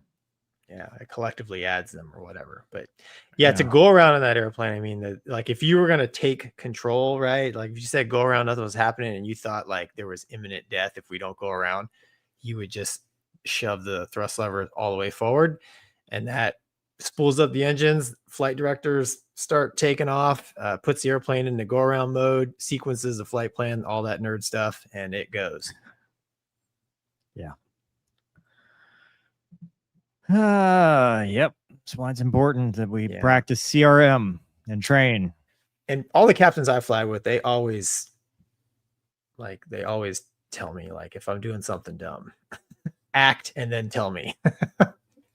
So JT Madden says, we'll definitely check out the NAM interviews. Thanks, Mover. My 13, 11-year-old book took first lesson. Already love Hornet and Viper. Thanks to you guys. Profile pic is boys on the midway next to an F8. That's awesome. nice.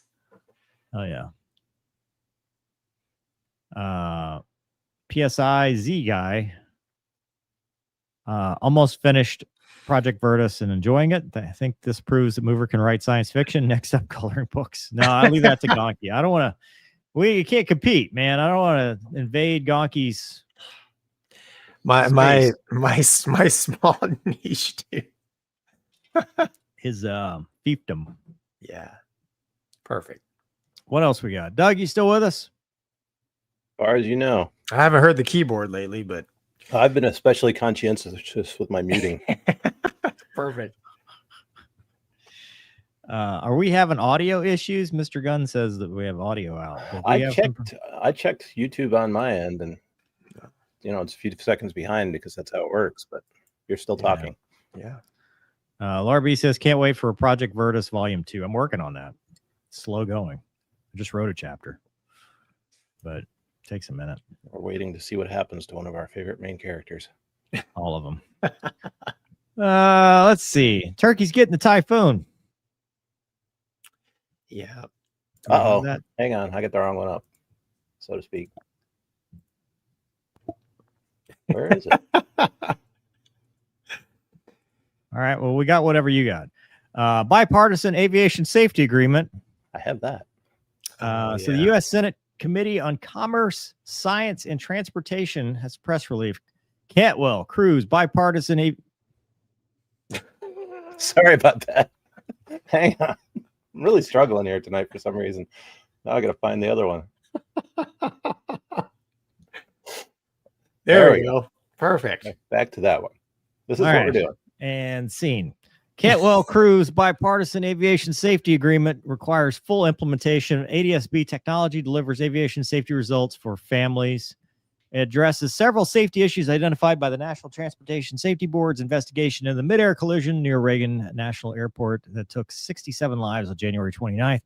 Also closes the ADS-B out loophole, strengthens the FAA Department of Defense coordination, requires comprehensive safety reviews of all aircraft operations in the DCA airspace, as well as all major and mid-size airports across the country. Its safety improvements reach in aviation as quickly as possible. Agreed upon language delivers real aviation safety improvements by making sure the ADS-B in and out requirements are truly implemented after 17 years of delay with no FAA loopholes.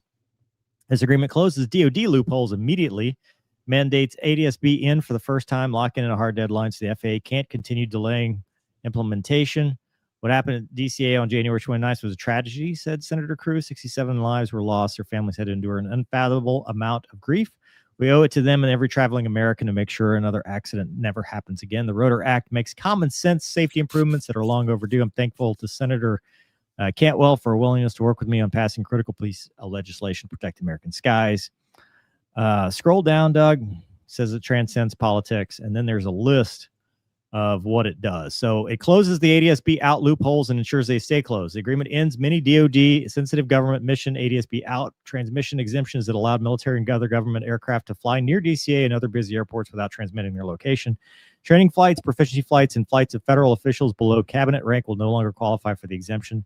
Sure, these loopholes remain closed. The bill requires a government accountability office review comparing pre and post perform of the exemptions, annual DOT Inspector General compliance audits, quarterly reporting, etc. Special 14-day notification if agencies use exemptions. Requires ADS-B in equipment to boost safety in the air and on the ground. Includes Senator Cantwell's SOSA provision mandating a clear 2031 deadline for aircraft operators to equip with ADS-B in technology. All commercial, passenger cargo business, military and general aviation operators who are already required by the FAA to be equipped with ADS-B out must also be equipped with ADS-B in. by December 31st, 2031. Delivers key benefits for pilots that increase situational awareness, provide traffic advisors, alerting for operations. Requires comprehensive safety reviews of DCA in all major mid-size airports. Key component of SOSA. The agreement requires a comprehensive safety review of DCA airspace to assess how civil and military helicopter, drone, and emergency first responder flights impact commercial operations to better prevent future incidents. Also sets new level of coordination and information sharing between FAA and DoD. Each military service with an aviation component to establish a memorandum of understanding with the FAA to share appropriate aviation safety information, enhance coordination to prevent future incidents. Demands Army accountability and audit. Legislates mandates an Army Inspector General audit evaluating coordination with the FAA, pilot training standards, ADS-B usage compliant, helicopter maintenance protocols, the Army's review of loss of separation events in the National Capital Region. Must be transmitted to Congress and publicly released within 14 days of completion. Advances next generation collision avoidance technology, ACAS-X. Foundation for advancing deployment of next generation collision avoidance technology known as ACAS-X. Its variants can deliver strong improvements for aviation safety. Technology was tested as more versatile applications to helicopter operations. This technology provides better traffic conflict resolution alerts to pilots and can better prevent mid-air helicopter collisions in lower altitudes where existing collision avoidance technology does not activate. Whew, and that is it. Gonky, your thoughts? I mean, it's good, right? It's good. It's a step in the right direction as far as safety is concerned, and obviously driven by the midair that we had there earlier this year.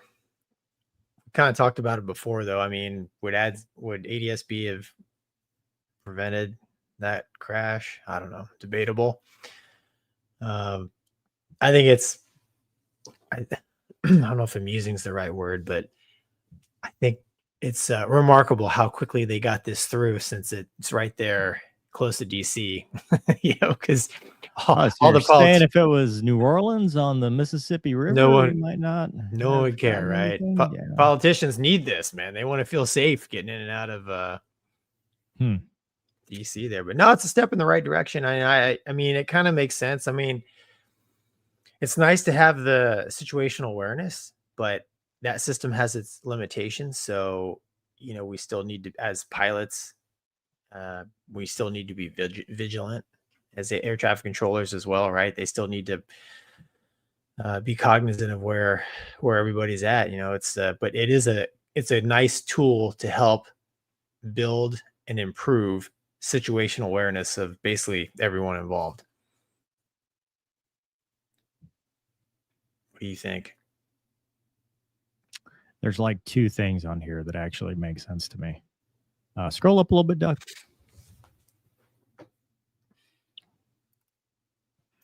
So, no, just the agreement. Scroll down. Just the points of the agreement.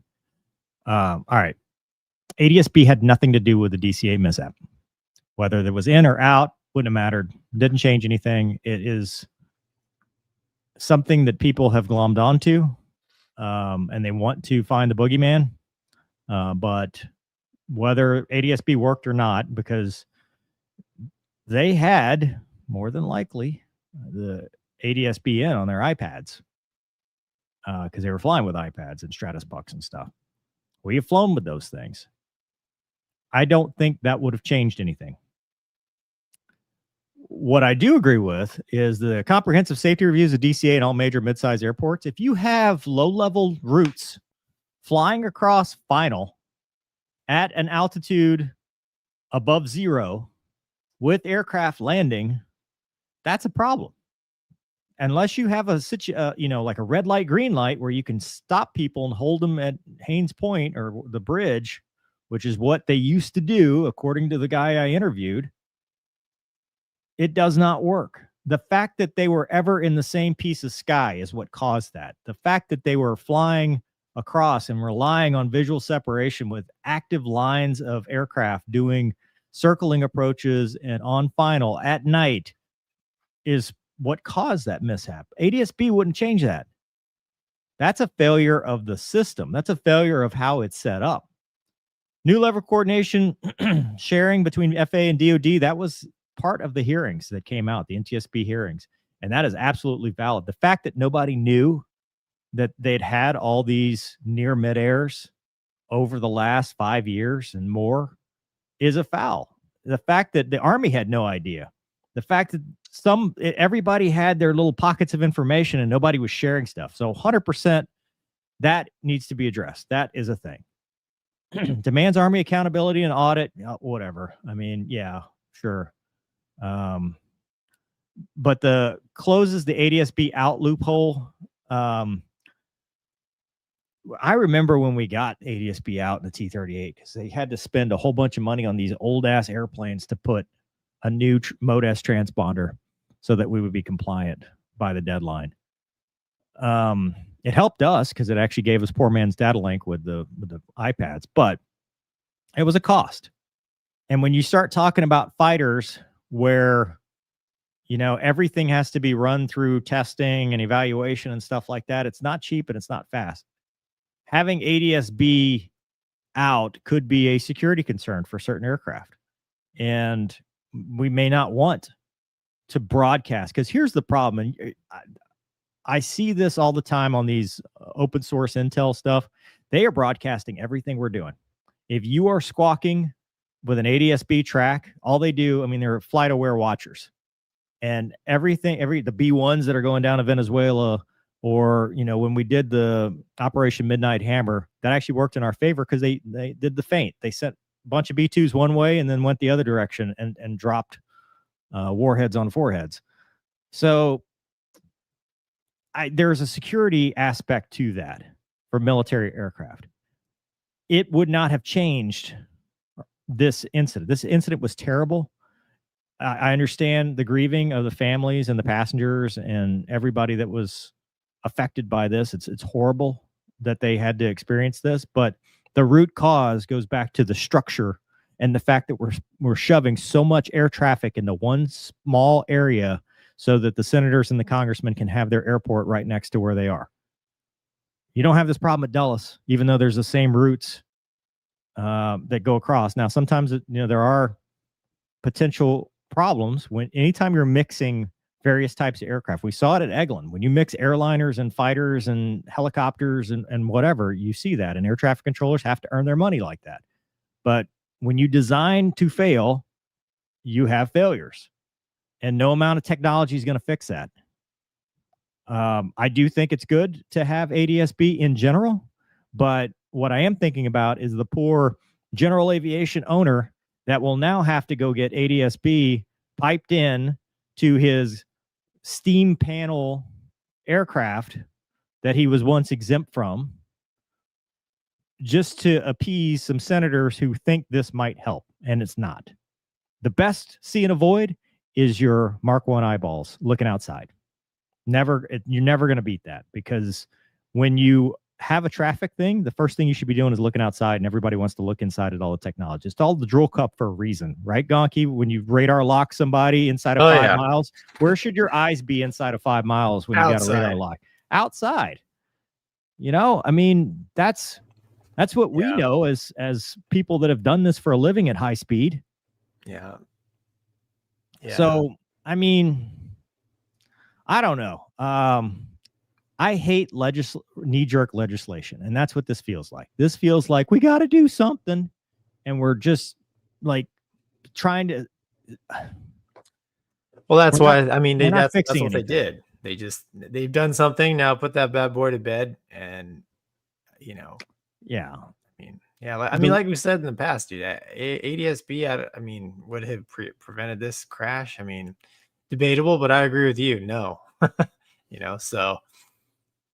I mean, the technology is good. They talk about the auto, the ACAS X or whatever, their new TCAS stuff, because in this case, TCAS is based off of transponders, not ADSB.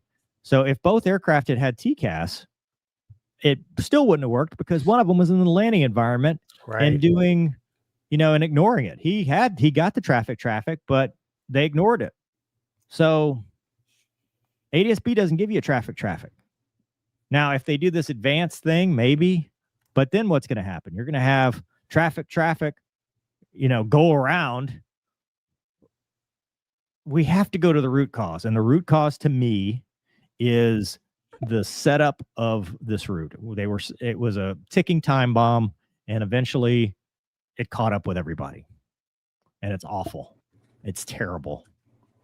I feel for the families of every single person that was involved, including the Army side, because everybody wants to blame the 2 pilots for what happened, but there was a lot of contributing factors in what happened here.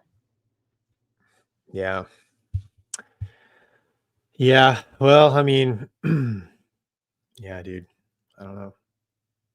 Like you said, that accident was tragic, and I mean, I don't know, dude. Those guys, like both pilots in that airliner in that environment. I mean, Adsby, no way. They were preparing to land, like they were literally seconds from landing.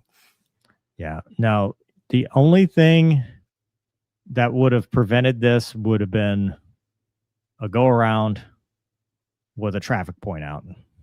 And then that would have been a full, toga. Yeah. And the helicopter guys and girl, I mean, they screwed up, right? They requested visual separation on something that they didn't have visual separation of. They let themselves fall into that trap, whether it was complacency or what.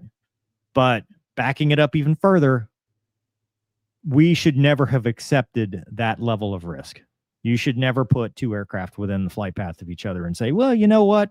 At worst case, it's 100 feet. Right. Like, no. Right. No. I think it's 88 feet. Yeah, exactly. Yeah. No. Yeah. So I hate when we legislate by knee jerk. That's all. Yeah. This doesn't seem well thought out.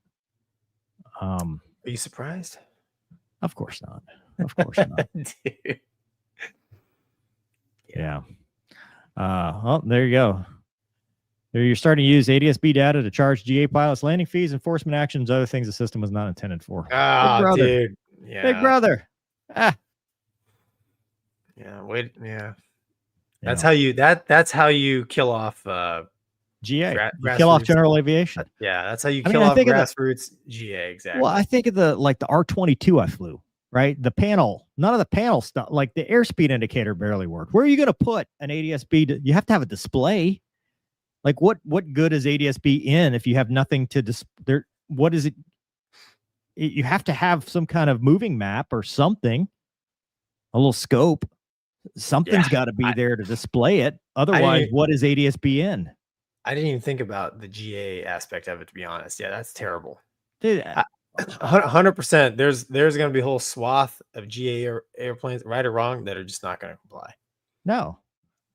Previously, though, even ADS-B out, they had carve outs for it, and they're closing this now.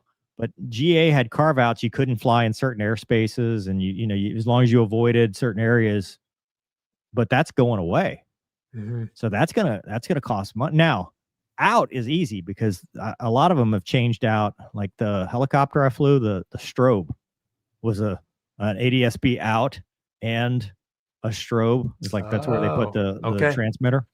But like these steam gauge airplanes, what do you get? Warbirds. Oh yeah. Right. Where do you put ADS-B in a T-38A? Yeah. You don't. Or even like a exactly. Or an airliner. I mean, dude, the retrofit and the cost of the software, because Boeing and Airbus, they're going to charge millions of dollars. Oh yes, you want this? Yeah.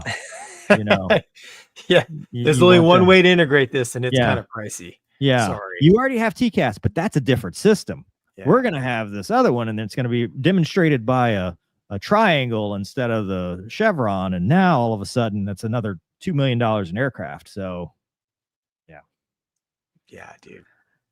Maybe I'm just no, this is experience. And yeah, dude, this is deep intel on the ramifications of dude. I mean, I think of the Makos, with the Block 30, and I get it. If you've got a situational awareness display, it's obviously, but it's still equipment and cost. It's not just bam, it works. People are using iPads. Like you're taking that and now you're going to have some kind of system. And it's probably Right. going to have to be STC certified, which is going to be like, Oh yeah. dude. Yeah. Anyway, what's next? What do we got? Lockboard scary. Oh, no. We'll do that next. Doug finally has the right one from the one before. I don't know how you got so confused. I got confused. I like it. I like what you did there, Doug. Perfect. Gonky, while he's gaslighting me, take it away. You got this one. There's not This is not your really favorite country of Turkey. there's not yeah, Doug, put it on the screen, please. Yeah. October 27, 2025, Turkey signed a deal with UK for 20 Eurofighter Typhoons worth $10.7 billion US, concluding during the Prime Minister's visit. The deal marks the first UK-built Typhoon order since 2017. Wow, I didn't realize that. So I wonder if they have the. Did they? I mean, Look was at the line open? Did he get struck by lightning? What happened? I think that's. Is that the exhaust for the the APU or I something? think so. Yeah. Yeah. So Turkey is buying the Typhoon. I mean, I don't blame. I'm a fan of the Typhoon. I love it. Well, but the only reason I brought that up is one, it's new news, but two, what does that mean for the con, like the con? Yeah, what does it mean for all the stuff that they're building? I think Does that mean they're stopgapping? Probably con's not ready because they also have old F-16s, right? Yeah, I'm digging in my memory, but I wouldn't be surprised if the Typhoons are there to replace the older F-16s. well, why didn't they buy new F-16s? Maybe they did. Maybe they got a better deal on the Typhoon. You know. Yeah. I I wonder what, if it's the latest and greatest. I mean, I'm assuming if they're buying brand new off the factory. Yeah. But like how it would compare with just waiting out the con as far as timeline. Yeah. You're right, because it's not like the Typhoons are going to show up tomorrow. Right. This is not, they have to be built. Not only that, they have to stand up the whole Typhoon logistics, pilot training, maintenance training, all that stuff. Yeah. So this is a 20-year commitment. Easy. Yeah. And the weapons, are they going to get the ASRAM? I don't know, dude. I mean, are they going to get Right. like British weapons, and like what are they going to? Yeah. I mean, that I'm sure that's all woven into the the deal, as is probably some of the support. I mean, it's, I guess the best analogy would be, Apple to Android, right? You can't just, some stuff works fine between the two, Right. and some stuff you're like, oh, wow, it's way different now. And I have to have all the ecosystem for that. Yeah, you bring up a good point why they didn't buy newer F-16s, but maybe, I don't know, maybe something happened there because, obviously they have a training program. They have, maintainers and pilots that are well-versed in that airplane. You think it'd be an easy kill. Well, if you recall, there's I want to say drama, but there's the controversy with the S-400 That's right. SAMs and the Yeah. F-35, right? So, Yeah. I mean, maybe there's a little bit of like, Ken Starmer's in town, schmoozes them. Oh yeah, you know what? Screw the Americans. We don't Yeah. want to buy anything from America because we're still a little bit angry at pretty much everything. But America's doing. Typhoon's a NATO jet. Granted, it's 4.5 gen. Yeah, 4.5. But I mean, it's a NATO jet. I mean, yeah, like we talked about, maybe the con is going to be their LO 5th gen fighter. Yeah. But don't they have another fighter? I thought they had another, like, it might be the trainer, the Herjet. The Herjet, yeah. That's a trainer, though, right? They don't have the ability to. I don't know, dude. I don't know if the Herjet has a light attack capability. It looks like a little light attack jet. Wasn't the Herjet one of the potential Navy trainer? Yeah. Yeah, here it is. Single engine, tandem seat, supersonic advanced jet trainer, and light combat aircraft. Yeah, they were trying to replace Oh, the dude. T-45. Yeah, it's new. First flight, 25 April 23. Mhm. Yeah. I don't know what Turkey's plan is, but I think it's a good idea to have I know it's expensive, but maybe Khan is your frontline air to air, Typhoon is your jack of all trades, and then maybe some Herjet mixed in there for low cost training and a little bit air to ground. Well, what's the timeline on the con, right? Because Well, yeah. I don't know. We haven't seen any updates lately. It's well, flown. January 2025, the Defense Industry Agency said that after 2030, it will fly with a completely domestic engine. So right now it's flying with the GE, right? I think it's GE, the GE motor. GE F-110, Mm-hmm. which may have its own issues, if there is. Mm-hmm.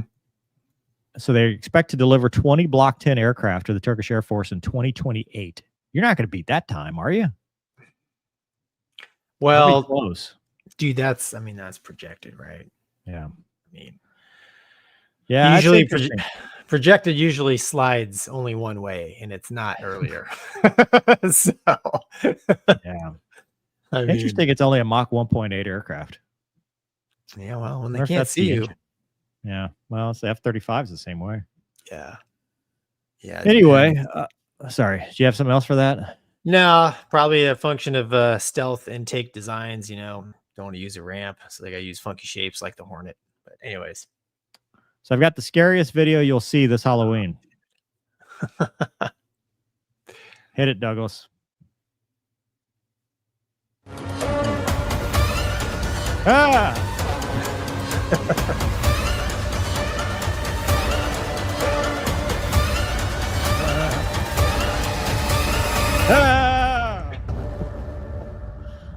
That's it. Wasn't there a lot of like Boeing and Sikorsky products in there too? Lockheed owns Sikorsky now. Do they own Boeing yet? No, Boeing owns us all. Pretty sure that was a Super Hornet flying around. That was F-35. Oh, that was a Super Hornet on Play the it cat again. shot. Play it again. That was an F-35 on a cat shot. Was it? C-130 Hercules. That was a Raptor. The Abomination. That's an F-35, dude. Oh, it is. You're right. And that's a F-35B. That's right. Yeah, of course Lockheed's not. Well, I mean, Air Force might put some flankers in here, but the contractors know better. Can't believe I missed that, man. I just saw what I wanted to see, Mover. See that? See how that works? It's the beer goggles. Selective the hearing. Cat shot goggles. Cat shot goggles only sees what he wants to see. That's right. It's not natural seeing one engine going down the cat stroke. I mean, A4. No burner. And F8? before my time, sir. F8? Before my time. Okay.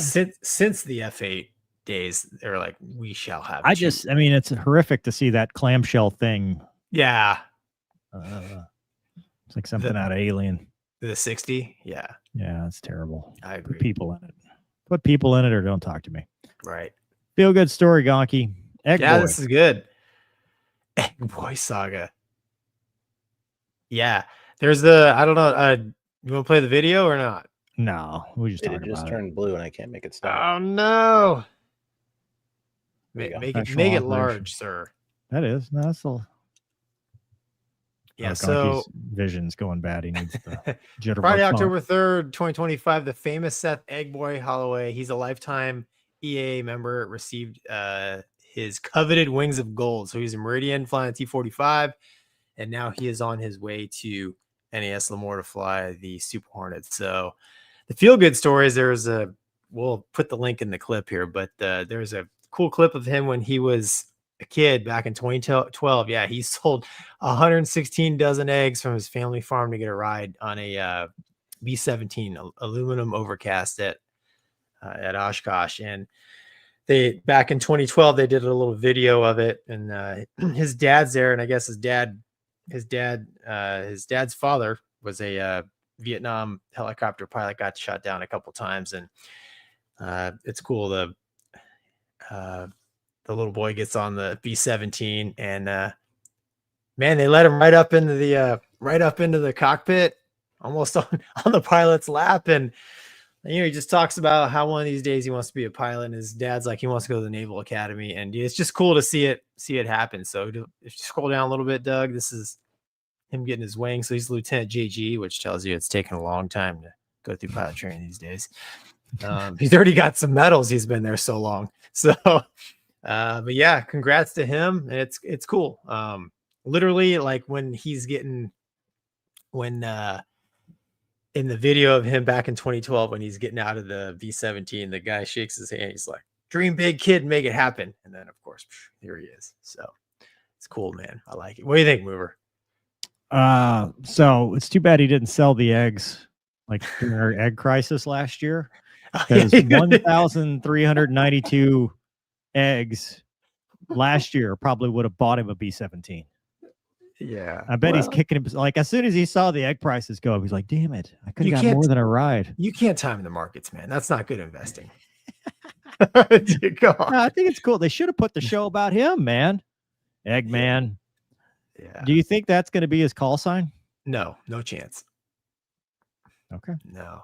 I mean, it might be like Scrambled or something like that. I mean, it really depends on like what kind of buffoonery he's able to produce when Cracked. he shows. Cracked, Right. call sign. He's cracked. That's right. Omelette du fromage. Yeah. That's awesome. That's a cool story. I mean, it just tells you the make them tell you no thing, right? Yeah. If you believe and you keep trying, eventually you'll, barring anything that's out of your control. But even then, don't tell yourself no. Make somebody else tell you no, and keep pushing until you accomplish your dream. Makes me feel old because 2012 I was ending my Viper career and starting my Hornet career. Dude, I know. 2012 when I got out of active duty. Yeah. Although, dude, that is a good man. That T-45 is in good shape. Being as old as it is, good for him, man. I don't remember them being that clean, but yeah, good for him, man. That's awesome. I'm it's just cool that his dad is obviously super proud, and that's I mean that was one of the best things for me when I got winged, not at Meridian, but at Kingsville, the other Navy jet base, was having my dad being able to put wings on me. You think his dad, as a Vietnam helicopter pilot, is constantly telling him how big of a wuss he is? His granddad. It'd be his granddad. Granddad, yeah. Oh, 100. It's like, dude. So his granddad got shot down 5 times. Wow. He'd be telling me, like any of us, like, you guys are all a bunch of wusses, dude. Yeah. Using different language than that. Yeah. Way more colorful. Much more. Yeah. Demonetized kind of language. It's a feel-good story, though. It is, dude. It's awesome, man. I hope. Listen, dude, don't drop the pack. The super rhinoceros rag is pretty challenging. So, dude, study hard. Yeah. Keep making it happen, man. It's awesome. If you could find 1,300 more eggs in today's market, you may not need the United States Navy. As a JG, he can no longer afford the eggs, so he has moved on in his business. That's a lot of eggs, dude. Yeah, like, that's good. That's awesome. A lot of eggs. See, it hides the thing, so I don't remember. It's Admiral General Aladdin, but there was like all kind of other stuff to it too. I told you guys I was going to get my hands on Super Hornet. My buddy Kim Jong is on a undersea recovery mission right now. Good luck getting the salt water out of that thing. Just need a bunch of rice. That's awesome. Bunch of rice, dude. All right, Gonky. What do you want to do? You want to do a feel-good story, a funny story, or a sad story? You pick it, man. Let's do the helicopter one, Doug. Okay. Because the flat spin is just that's all. Yeah, that's hard sad, to watch. So there was a Baron crash here, semi-locally, more local to Doug than anybody, and there's camera footage of the Baron doing a flat spin. You're watching somebody die. Yeah. Actually, 3 people die, and that's awful. I mean, there's nothing else to say about that. No. But this right here is just funny. Uh-oh. The Indian president MI-8 helicopter carrying the Indian president got stuck in concrete that was just poured hours. Make that big, please. Hours before landing. So the landing pad, they poured the concrete. He landed in the wet concrete, and they're like, "It's time to go." Oh, we're stuck. Push, Oh no, man. push. I said on 3. That's a big helicopter too. Oh, they got it going though. Yeah. I'm surprised. I mean, in what concrete? Well, I don't know if it was like, I mean, dude, you got to think of the thousands of pounds. Yeah. If it was just a little bit not ready, it's going to sink in. I love how they just moved it like a foot and said, you know what? We're good. We're good. Let's go. No inspection required. We're good. I mean, it's a helicopter. So as long as the That's spinny true. stuff is not That's true. Just the affected, tires. they can go with clogs on the bottom of the wheels. Dude, I'm a little confused, man. Like, did it land and get stuck or? Yes. Okay. So you can see all the fresh dirt. Looks like they just poured these concrete pads. Yeah. And they probably thought it was ready and it wasn't, and landed on the concrete pad. And then they're like, uh-oh. You're right, man. That's all dug up. Yeah, that looks like new. Like, hey, president's coming quick. Whip up a, a landing spot. It's like, wow. It doesn't say what he was there for, though, does it, Doug? No. No. Man. That's embarrassing, though. I mean, hey. Yeah. It happens. Stuff happens. Yeah, stuff happens. Although I would think that would be something that they might check, but like the forward party or whatever you call the people that go ahead, the arriving party. I mean, how do you check? Do you stomp the thing? Oh, looks good. Well, good point. I am not a concrete expert, but I mean, I can, and also if you stomp it, does that mean that the 10,000 pound helicopter? That's also valid. I don't know, but I would think that, hey, suitable field. It's like, hey, we just built this one. When? Yesterday. I think they're more excited that the president / prime minister / executive officer / whoever. Yeah. Well, they got it unstuck, man, and nobody got hurt, right? That's good. It's just Yeah. John reports on a sad note, they lost the San Bernardino County Sheriff's deputy today, Deputy Andrew Nunez. Shot and killed this afternoon responding to a domestic violence call. God, those domestic violence calls are just so dangerous. It's the worst. And this one, we got some more Sec War footage. Remember how I said he was probably throwing up in the back seat? Right. Turns out he wasn't. Make it big, Douglas. And they got the GoPro footage of him in the back. It's Americans just like you. Gave him a Top Gun name tag. Dan Kane was a DC guard guy. He's a Viper dude. Greater than themselves at the forefront of their own lives. And no help whatsoever, gets in on his own. Slick jet, as it should be. Slick jet, dude. That's the Top Gun config right there for the movie. Didn't even have a tank, did it?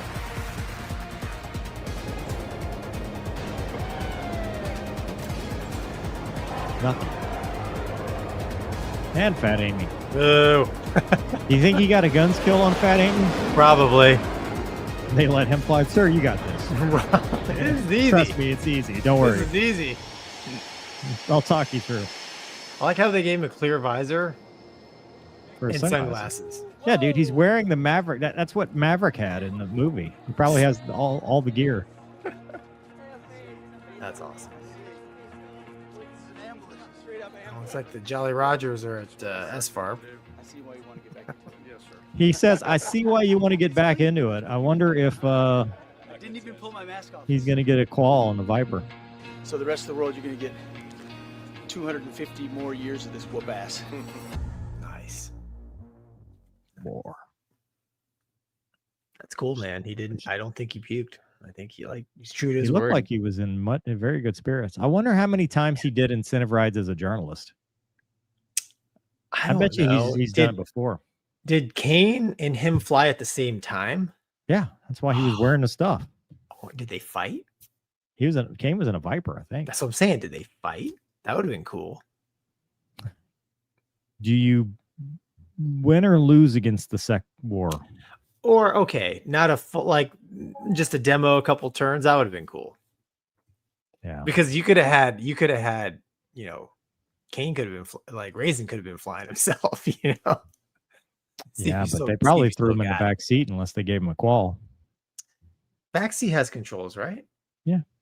Yeah, you could have flown it from the backseat. I've done BFM from the backseat. It's not the same. Yeah. But it would have been cool to see. All right.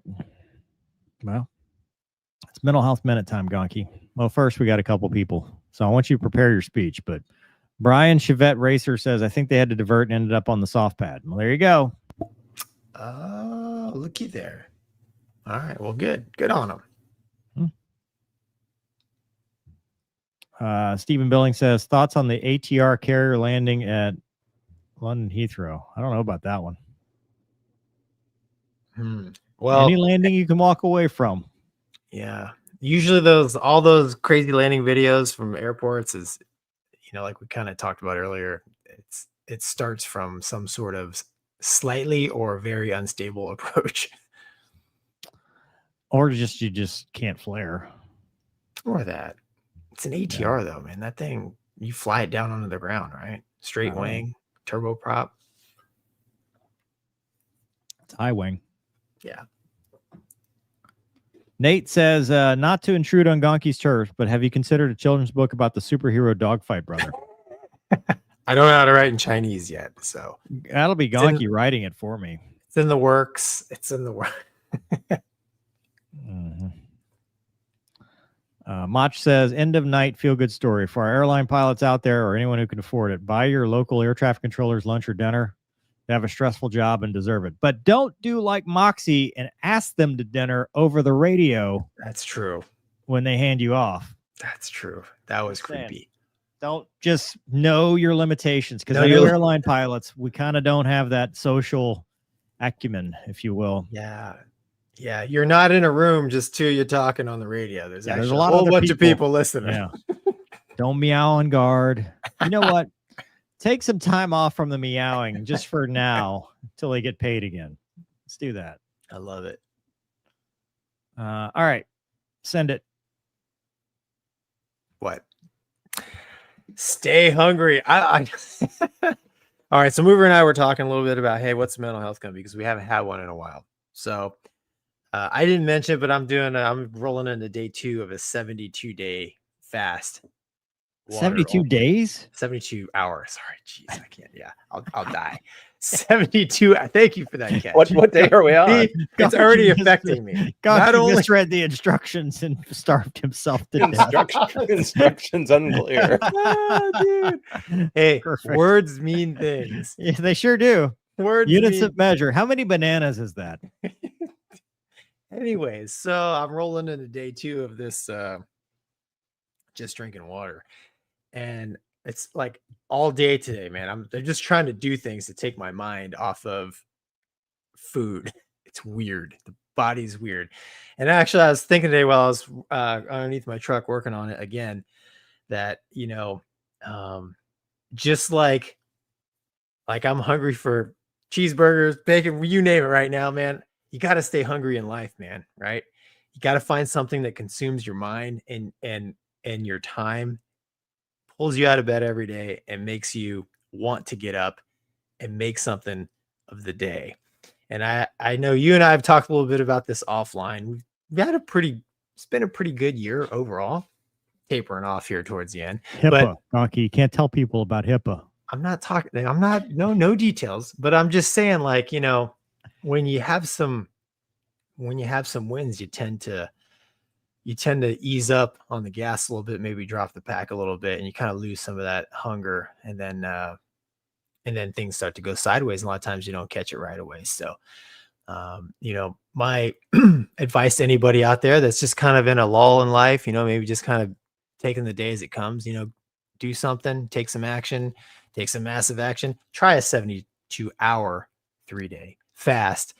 Recage your brain, and yeah, man, find something that pulls you out of bed every day. It just does wonders, I think, for the rest of your for everything in your life. Mover. Before I begin, may I ask why? Are you dying? No, so it's gonna sound weird to you, but Are you getting a colonoscopy? no. Oh. Dude, I'm a Christian, and the Bible, it talks about when you fast, not if. And I've done a little bit of fasting before, but I've just kind of had it on my heart and mind that this is something I need to do. And it sounds weird. I don't exactly know why, but I plan on finding out. And if I do, I'll share it with you next Monday. What hour are we on? 25. So you've Ooh, made you it got a a ways whole to go. day I got a ways to and go. 1 hour with no food. It's been tough, dude. I'm not gonna lie, because I eat all the time. No coffee. No coffee. And Fruit I drink. juice? No, dude, just water. No kidding. And there's some Himalaya salt Hardcore. in there, which I'm told is kind of like electrolytes. Don't What overdo You know that. what's- need? Dude, it's weird. I'm not gonna lie. But for whatever reason, like I said, I just feel called to do. I don't know why, dude. I did, and literally on Sunday, I told my wife, I was like, "Listen, I'm gonna do a 72-hour fast." That's And a why pretty s- universal part of a lot of spiritual practices. So maybe Yeah. What's There the might be a reason significance there. of 72? I don't know. Why not, like the kids say, 6-7? Or the fighter pilots say 69? What's the I'd rather do a 69-hour fast. It's a little bit. I get to eat a little sooner, but I don't know. You know, I guess spiritually, I'm told, it strips away a lot of things. It helps you with clarity. All I can think about right now is eating cheeseburgers, but and spicy cheese? it's with the spiciest, finest cheese. So, but I mean, I like literally, like it's just because I really haven't, lately, dude. I've just been waking up and just doing things, right? Like, I mean, I just been Yeah, my as a list, free just- man should.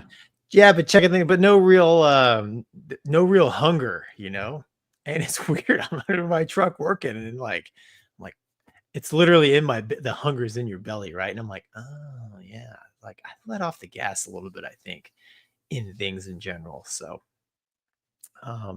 maybe that's why I'm called to do this. I don't know, Mover, but that's my stay hungry. What's yours? Well, so I don't have a whole lot of that because yeah. I will, to your point though, with when things are going well, it's very easy to let up off the throttle, especially when you're like, I don't need to do anything for a while. Like, right. We want to coast. And the problem with coasting is that it's hard to get back into it when you need it again. Right. It's always great to take a break. If you've been pushing for a long time, there's nothing wrong with taking some time off, resetting, recharging, fasting for 72 hours, for example. But you still have to get back to it. Otherwise, you'll stagnate. And I found myself doing that. I mean, especially, lately, where whether it's the channels or doing stuff with Luna, I'm like, man, I used to do this stuff. Why do I never have time for this anymore? It's not because you don't have time. It's because you don't make time. You don't make yourself do that because you're not, I guess you call it hungry. You don't have the fire or the motivation anymore. And whether you find the motivation externally or internally, you have to find it somewhere. And whether that's through meditation or turning to your spiritual side, or you find it, through your friends, or you just find it through pure jealousy and hatred of everybody else. Whichever way is most appropriate, you should find that and go for it. Wow, Gonky, I didn't know that we were going to talk about fasting today, and now I feel like a fat ass. Not a weight thing, man. Like I said, No.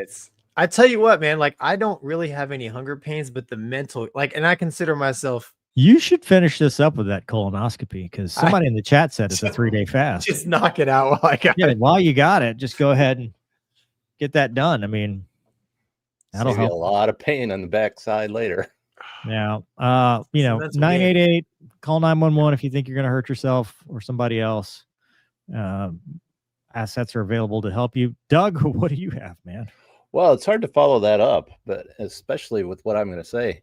For me, it's video games. I'm really excited to be playing a game I'm good at and competing with people. And that can be really important, at least in my life, to channel my competitiveness into ways that are less destructive, perhaps, than competing with my family and my friends and my loved ones. So I've been playing a lot of iRacing and playing BF6 and just really feeling like, hey, I still got it. You know, I can still. I think you have an addiction and we need to sit down in a room. I'm not quite at the level I was when I we're started. But we're on the different side of that for mental health, Douglas. well, We're gonna have to maybe do an intervention. there are worse things to be addicted to. Valid. That's what I keep telling my wife. Yeah. Well, yeah. But overall, for me, it's hobbies, right? Hobbies that get me out and keep me doing stuff. And I'm learning new stuff. I learned to program flight controllers, learned to play with electric airplanes instead of gas ones. That's usually how I stay hungry. I had somebody ask me the other day, is like, well, what are your hobbies? And I'm like, yeah, racing, stuff. Like, why don't you do your hobbies? I'm like, I don't know. Yeah, that's a tough one. That race car hasn't had a working engine for about 3 years now. You're like, well, that's a sign of something. Oh, yeah. Okay, well, that's a story, and we're sticking to it. Let's see what the kids at home have said, because it's bedtime. Cat shot brain man dies by misreading fasting instructions. 72 Valid. days. Dude, yeah. Surely your wife is going to intervene at some point, right? At three days. Not what? If I tried to go 72 days? Yeah. Oh yeah, of course, man. Because Like I feel today, like, dude, today she was like, I had to run to the store a couple times. She's like, are you okay to drive? Because she could tell like I was just slower, even slower than this. She's like, oh, I can tell. She's like, it's kind of like you're not here. I'm like, I'm in a constant mental battle, baby. I got to walk past this fridge and you and the kids stuffing your faces like 3-4 times a day. It's a mental game is all it is. so no snacks. No, man. I think I could do it if I was allowed to have fruit juice. Well, Yeah. Well, we'll see. I haven't made it yet. If So. you've got You to will. preface it, Douglas. I know you will. John says the full man does not understand the wants of the hungry. Unknown. I'll eat my carne asada burrito in your honor. Oh boy, carne asada is so good. Sorry, Gonky. That sounds amazing. I had some carne asada over in Texas that just blew my mind. Yeah, it's good. Oh man, I can almost smell it. That's Gonky's heart rate. Oh, dude. Actually, that's how I Gonky. feel. That's Gonky's That's how I inner feel. monologue. Oh, dude. Spider says, but lose muscle too, though, right or wrong? Use water weight, probably. You don't think you can lose muscle that fast, huh? I don't know, dude. I'm way past Karen. I'll put it back. I'll put it back. At I'll your put it- age? At my age, maybe I won't put it back. Yeah. He's not doing it for worldly reasons, people. There you go.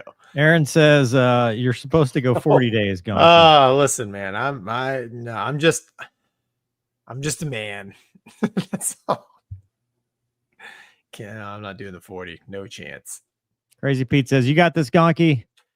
They that wait upon the Lord shall renew their strength. They shall mount up with wings like eagles. I Thanks, think Pete. Gonky's going to have wings by tomorrow, Dude, whether in his mind or in real life. I don't know. As long as I can dream about eating a bacon cheeseburger, that might get me. That's what I need. So have you gone 72 hours before?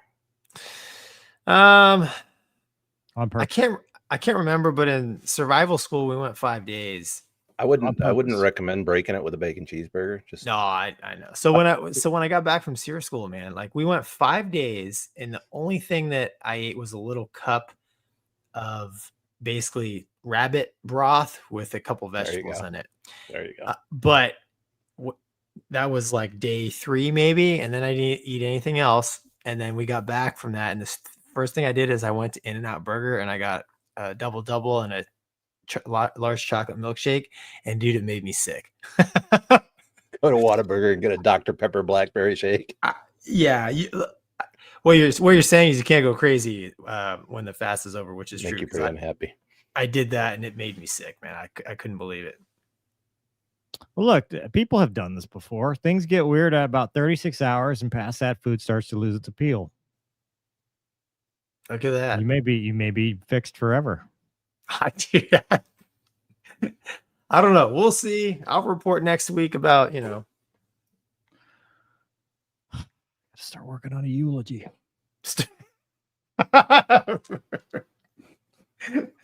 Oh, dude. Damn Come it. on. Then it'll just be the Mover and Doug show for reals. That's Wednesday. The Gonky already have Memorial, the Gonky Memorial podcast. The Mover and Gonky RIP show. Oh, dude. Nah, I'll be all right. If things get weird, trust me, I've got ho-hos on standby. Emergency food. Yeah. Rip dogfight stepbrother. I had to grab that one. Oh, no. Apparently you will lose muscle. There you go. So much for the bodacious bod, Gonky. It's over. Yeah. Oh, well. You made it. It had to come to an end anyways. Anyway, all right. Well, that's enough for the show. Join me Wednesday, the Life with Mover channel at Mover69. If you're just going to type, that's actually the name. It's the channel.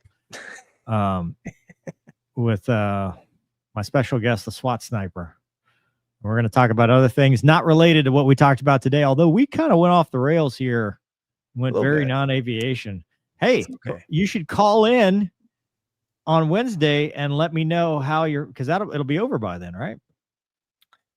Wednesday night. Yeah, what time's your fast? 7:30.